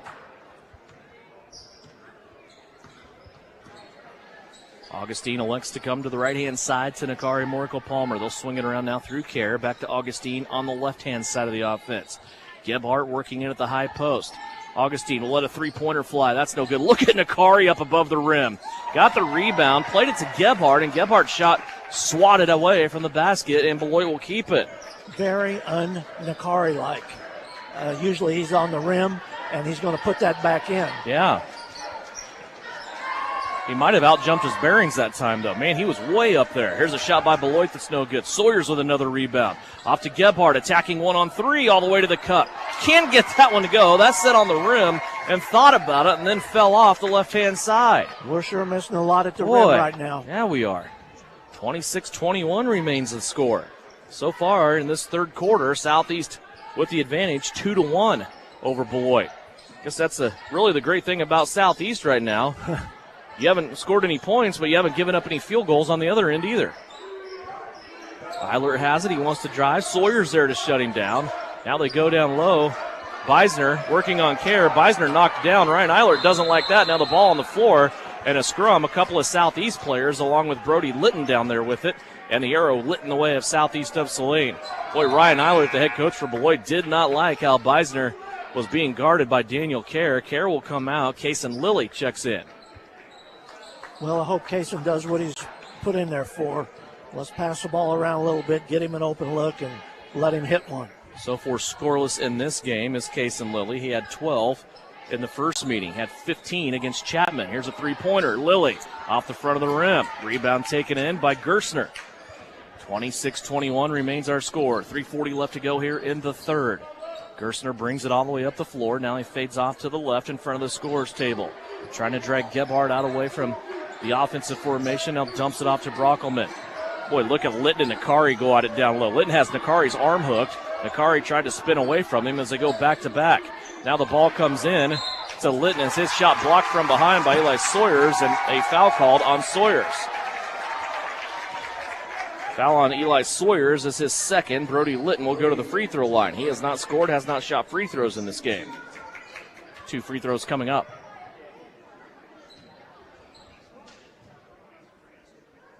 First free throw on the way. Good. That'll bring Southeast of Saline back within, bring Beloit back within 4 of Southeast of Saline. 3:19 left to play. Bryson Flax holding a couple of subs till the shooter gets the ball. Now he sends him, and Litton makes the second one. Those subs now will come in. It's Caden Isaacson and Drew Richardson. Sawyers and Augustine will check out. So Isaacson and Richardson will join Gebhardt, Nakari Morikel-Palmer, and Kaysen Lilly. Lilly will bring it up the floor. Richardson on the right-hand side. Now Kaysen Lilly to the left to Nakari. Skip pass over the top. That Beloit zone jumping that way. Richardson now has it. Back to Nakari. Here's a long three, and he sends it in. Nakari Morikel-Palmer got that basket from about 24 feet. Well, I think we needed that, but he needed that. Yes. Beloit had it back within 3. Now Nakari puts Southeast up by 6. Southeast defense a little more spry right now. Here's Gerstner driving, puts a shot up, no good. Kaysen Lilly with the weak side rebound, and he's fouled. That'll be the first foul of the second half against Beloit. Good job there on the boards on the backside by Kaysen Lilly. Noah Gerstner gets the foul for Beloit. That is his first. Only 2 fouls have been called on Beloit in this game. Well, they're sitting back there in that zone, and they're not overly aggressive, but when we get it in the post, they're pretty aggressive. Kaysen Lilly has it on the right-hand side. Isaacson hanging out in the short corner, but he goes away and goes to Richardson, now the left to Nakari. Nakari tried a little lob pass to Luke Gebhardt, and that ball is going to be stolen away by Beloit. 3rd turnover of the game for Southeast of Saline. Kind of gives you a cue of what your shooting night's like, right? If you have 29 points at this point in the game and you only have 3 turnovers. You're exactly right. You're going to get to see Isaacson and Litton go at it now down in the low post. That'll be a treat. Those 2 wrecking balls already going at it. Here's a pass inside of Litton. Isaacson pokes it away as he works around the big freshman. Now the ball to Eilert. He's going to pull up in a soft spot. Sends it over the rim. Nakari Morikel-Palmer with the rebound. Nakari wants to run. 2-on-3 break. Now he's going to stop. Lost the ball momentarily off a Beloit leg, but he gets it back, plays it on the soft bounce to Isaacson. Now back out to Gebhardt. Gebhardt catches it on the run. Shot up, no good. Tip is no good, and a foul called. I would say probably the second foul on Gebhardt on that exchange. Yes, I thought he had a lot of contact when he went to the rim the first time, but they get it on the second one, and they called a foul on the floor. On the floor on top of that. I just don't understand how you can be going up for a tip-in in the motion of shooting, and it's called on the floor. You see that a lot.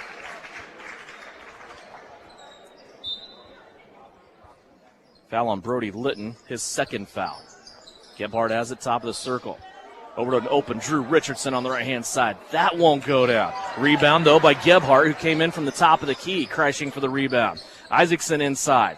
Little pump fake. Now he plays it back out to Nakari. 90 seconds left to play here in the third quarter. Richardson wants to drive this time. Gets in there, and a reach-around foul will be called on Beloit against Eli Johnson.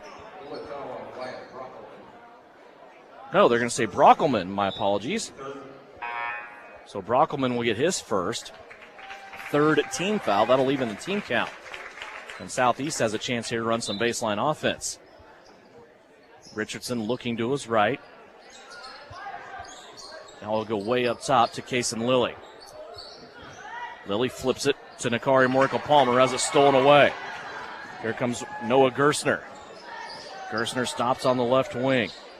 4 turnovers in this game for Southeast. 29-23. Southeast of Saline leading by a couple of possessions here. 68 seconds left to go. Brockelman on the drive. Richardson there, though, to shut him down. Now Beisner has it. Brockelman back inside. Johnson, isolation play over the top of Isaacson. Can't get it to go, and then he commits a foul going for his own rebound. That'll be a foul on Eli Johnson now, his first. 4 team fouls against Beloit. Eli Sawyers will check in to give Nakari Morkel-Palmer a break here. Just less than a minute left to go here. 56 seconds in the third quarter. 29-23, Southeast of Saline attacking that 2-3 Beloit zone once again. This has kept the Southeast offense in check. Sawyer's 15-footer won't go down, and another rebound here by Beloit. Brockelman has it. Shooting woes continue for the Trojans, yes, sir. The Southeast Trojans. Ball goes into the backcourt. That time it was kicked. Southeast played defense over there near the sideline.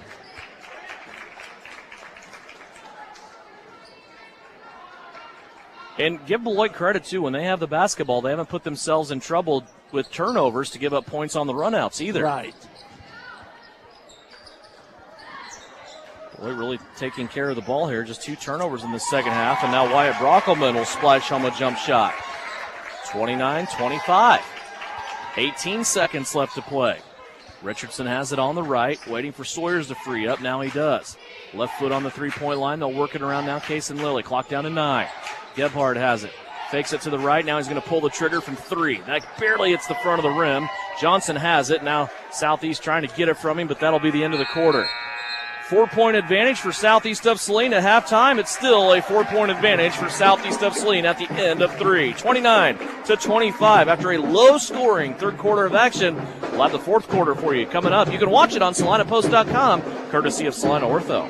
The Appliance Center. It's where you go to shop for washers, dryers, kitchen appliances, furniture, pellet grills, TVs, and so much more. If you are looking for a local family-owned business, visit the Appliance Center. We're in the big red and white building on South Broadway in Salina. Come experience the Appliance Center difference. Salina Post and KINA, your home for all things Trojan. The Southeast of Saline Trojans sports stream live on the Salina Post, and you can always listen at 910 AM, 107.5 FM, or at 910KINA.com. Whether on the field, court, or in the operating room, experience matters. A coach loves an experienced team just like a patient values an experienced doctor. Salina Ortho has ABOS board-certified physicians with over 40 years of orthopedic service. If you need help staying active or just want to discuss options regarding the newest techniques and services and specialties that Salina Ortho provides, see one of our trusted physicians or visit salinaortho.com. Salina Ortho, your voice, your choice, past, present, and future.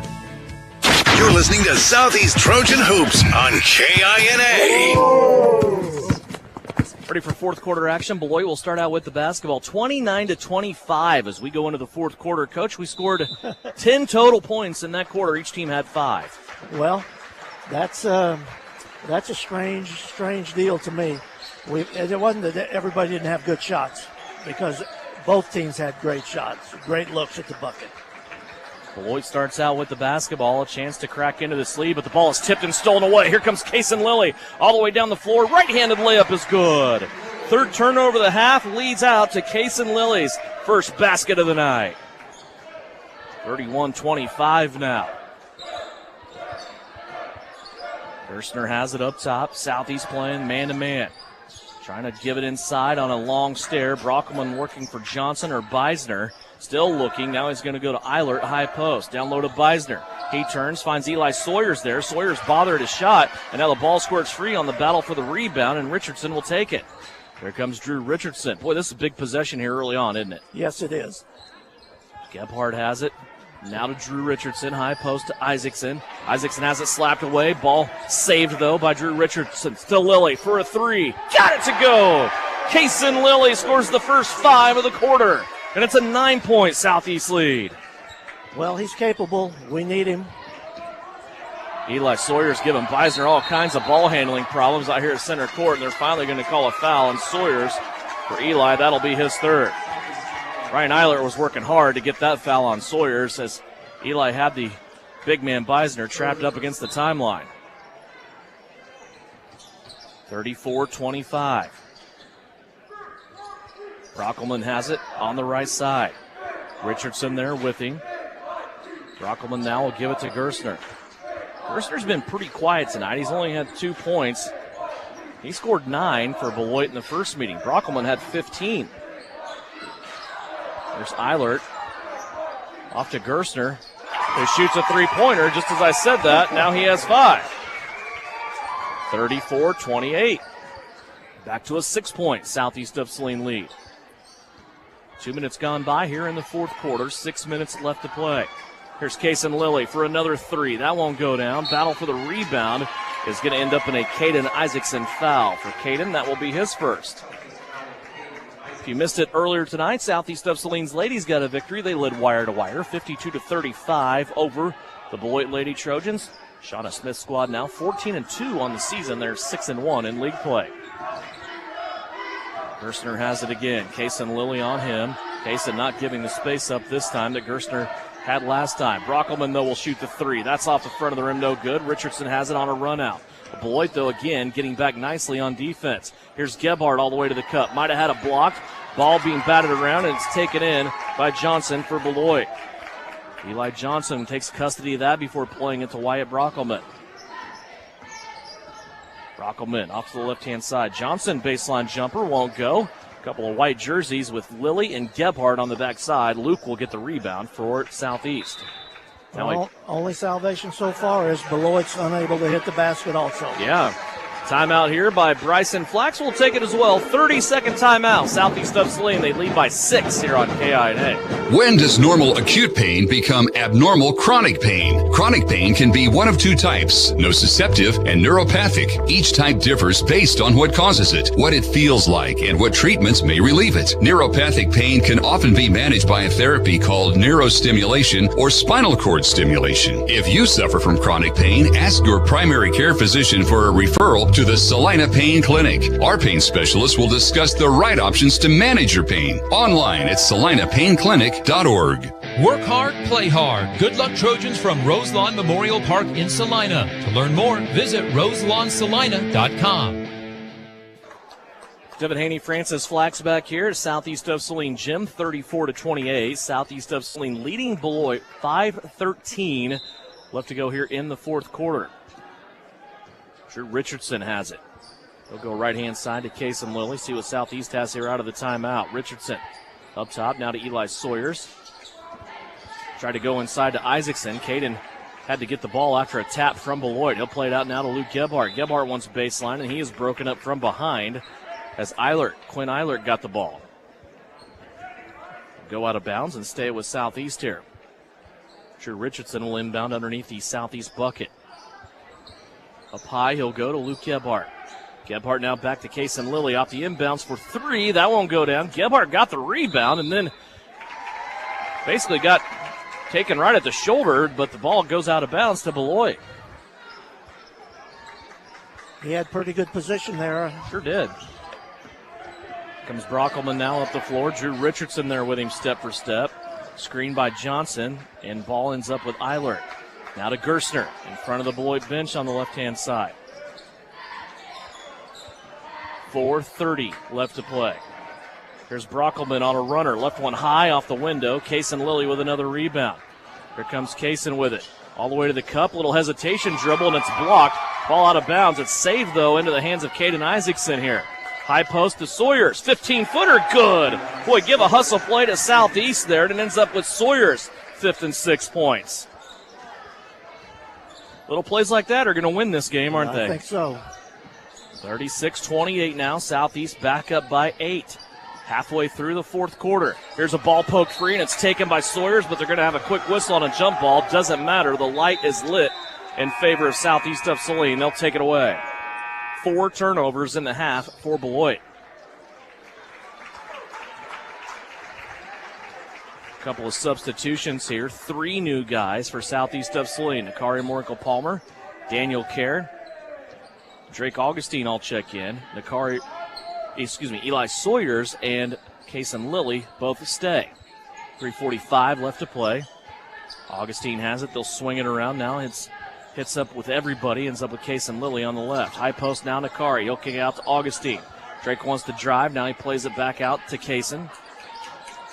Standing near the sideline. High post again to Nakari. Kaysen Lilly pulls up on the baseline after having a little contact and stumbling, and he still makes the basket. Here in the fourth quarter, 7 points for Kaysen Lilly. Well, there will be some air in those whistles when this game's over because they're letting them go. Yes, sir. And it's not one-sided, I can tell you that. 38-28. Ball in down low to Beisner. He tried to pass it on the backside to Eilert. He clunked it off the backboard. And again, Kaysen Lilly comes up with it. Boy, I'm saying his name a lot here in this fourth. Kaysen now plays it to Daniel Kerr, right-hand side Augustine. Augustine back up top to Kaysen Lilly. 2:45 left to play. Daniel Kerr has it on the backside of the offense now on the left-hand side. Plays it back up to Kaysen Lilly. At what point here, Coach, do you just pull that ball out and make Beloit get out of that zone? Well, we're getting close, I think. Here's Kaysen Lilly, a little drive inside. Tried to shovel pass it with the left hand back in mid lane to Sawyers, and it goes off somebody's foot out of bounds. It will stay here with Southeast. The post players don't like the ball being thrown at their ankles. And that's what happened there because I think Eli would have had an easy bucket. Augustine on the inbounds. Plays it into Nakari Morkel Palmer. Nobody attends to him, and Nakari's going to shoot the three. That ball halfway down pops back out.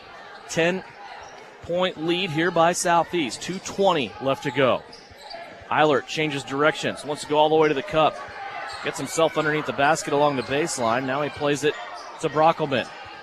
Brockelman being hounded defensively. Boy, Southeast has done a really good job passing these Beloit's guards off to each other. And now a timeout will be called by Beloit. It's a full timeout taken by Ryan Eilert. He wants to talk to his squad. 2:04 left to go here in the fourth quarter. 38-28, Southeast of Saline leads it here on KINA. Troublesome car repair? Everyone has told you it cannot be fixed or it's way too expensive? Try McCam Auto Service in Gypsum, Kansas. They do quick, dependable work and provide the lowest hourly rate in the area. McCam Auto will service your vehicle from front to back and everything in between. They treat you and your car like a friend or even family. McCam Service specializes in engine and transmission rebuild. 701 Maple, Gypsum, Kansas. Wouldn't trust anyone else with my family car. So, if your repair seems grim, remember McKim. Give them a call today to make your appointment. Your husband is pretty handy to have around. He makes the world's best mac and cheese. He's in the Tickle Monster Hall of Fame. And he can teach anyone how to throw strikes. But a busted pipe in a basement full of water? Honey, I think we need a plumber. Is a little out of his league. That's where a homeowner's policy from Shelter Insurance comes in handy. We'll help get your house back in order and your husband back to what he does best. Hey Salina, come see us at the Kelly Kitchener Agency near the intersection of Cloud and Ohio. We want to be your Salina, Kansas insurance agent. This is Trojan Basketball on KINA. 2:04 left to go in this battle. It's a 10-point Southeast of Saline lead. Coaches, Trojans of Southeast have begun to pull away with a couple of big possessions here. Yeah, and this is a big possession. for us defensively, for Beloit offensively, because Beloit cannot afford too much more just playing around with the ball. They go inside to Johnson. He's going to turn around, a little up and under move, shoot it, can't get it to go. Another putback attempt. That won't go either. Now Nakari Merkel-Palmer has the rebound. Up the floor to Augustine. He's going to stop and pop from 6. That's too strong. Sawyer's on the board. It's partially blocked. He can't score there, and Beisner takes it away for Beloit. Long outlet now up the floor to Gerstner. Gerstner stopping on the right-hand side. Now rolls it to Brockelman. He'll pull a trigger from 15 and nail it. Another timeout here called by Beloit, and it's a 30. We'll step away again. That'll cut the Southeast lead down to 8 with 1:27 left to go on KINA. The Southeast of Saline School District has a long-standing reputation for excellence. This excellence in public education has been a source of great pride and one of the factors contributing to the quality of life in our community. The Southeast of Saline Education Foundation works in partnership with the USD 306 School District and the community that it serves to maximize student potential, thereby creating a lasting legacy, not only for our children, but for our community. The Southeast of Saline Education Foundation salutes the Trojans sports program. You're listening to Southeast of Saline Hoops on KINA. 38-30 our score. Southeast of Saline is leading. They have the basketball. 1:27 left to play here in this game. Going to see a press now by the Beloit Trojans. They're going to get after.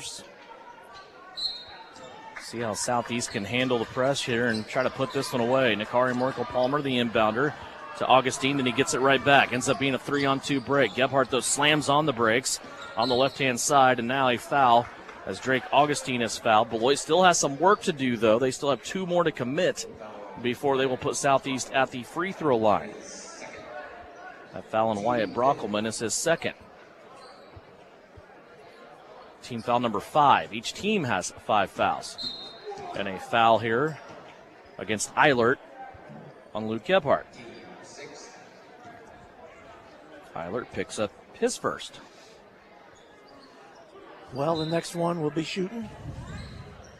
Gebhardt into Nakari. Now Luke gets it back. Back to Nakari Merkel-Palmer underneath. Augustine hesitated, did the double clutch, and ends up getting fouled anyway. Not so sure Drake didn't get away with the travel there. Yeah, you know, we're just out of sync tonight. Yeah. That's the best way I think you can put it. We're just out of sync tonight. That looked like a layup, staring him in the face. He took the contact and made the free throw. I don't know what the hesitation was for.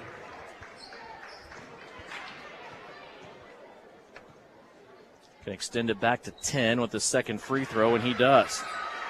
Southeast, 3 of 4 from the line here tonight. Gerstner now speeding up the floor. Southeast of Saline has to stop, but Gerstner shoved Kason Lilioff with an elbow, and now Drake Augustine gets fouled from behind.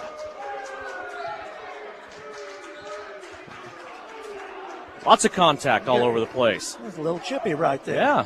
It's Beloit and Southeast. What else do you expect? Yeah. Drake Augustine goes back to the free throw line here. Well, there was a foul, and then there was a foul after the play was over. Mm-hmm. Augustine misses the front end. 40-30, we go under a minute left to play. Brockelman at the free throw line. 15-foot jumper won't go. Nakari gets the rebound, and now he's speeding up the floor. He'll go all the way to the rim and be stripped from behind by Noah Gerstner. 3 fouls now for Gerstner. And Nakari will go to the stripe and shoot 2. Just 3 points tonight for Nakari Merkel-Palmer. He has a couple of big free throws here, though, to shoot. Shooting foul with the 9th team foul on Beloit. First free throw's on the way. Too strong, no good.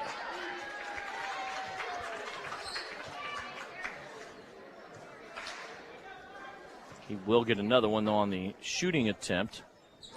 That's off the front of the rim, no good. 46 seconds left to play.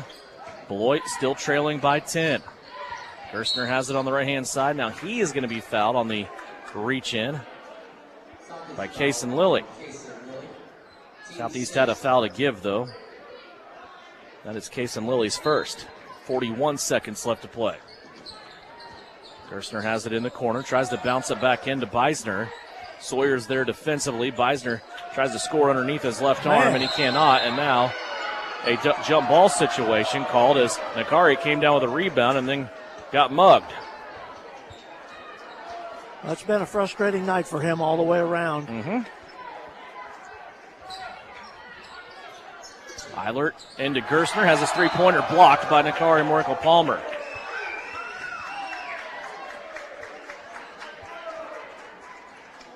Beloit will keep it. 30 seconds left. Brockelman has it, guarded by Augustine. Drake doing a good job there. Now they hand it off to Eilert. Gerstner has it. Three-pointer by Brockelman is up, no good. Beisner now will try a three-pointer, and that one goes in.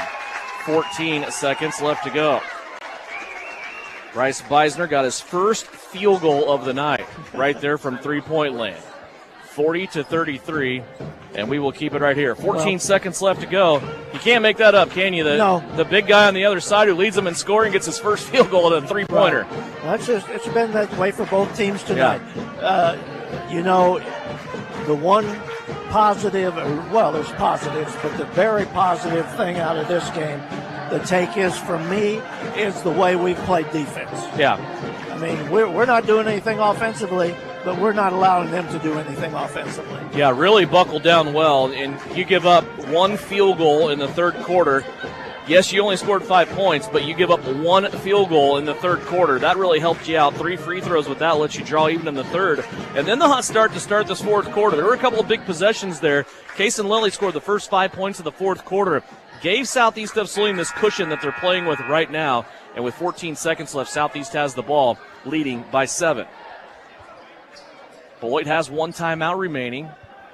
Bryson Flax has 3 timeouts remaining if he needs 1.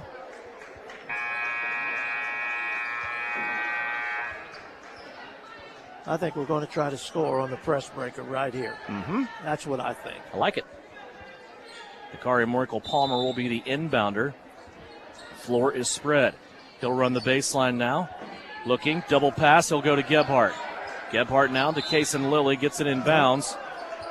And Lilly will go to the free throw line. Case and Lilly, 7 points all in this quarter. And Beloit's out of 1-and-1s. That is their 10th team foul. Case and Lilly will shoot a double bonus.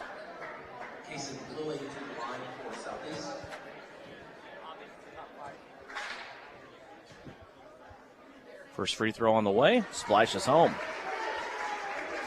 Case has been good tonight once again. Yes, he has. Made some big plays. Second free throw. Rims out, no good. 8-point lead here for Southeast. Beloit on the last possession. 5 seconds left to go. Brockelman tries a long three-pointer, and the rebound goes out of bounds with 1.1 seconds left.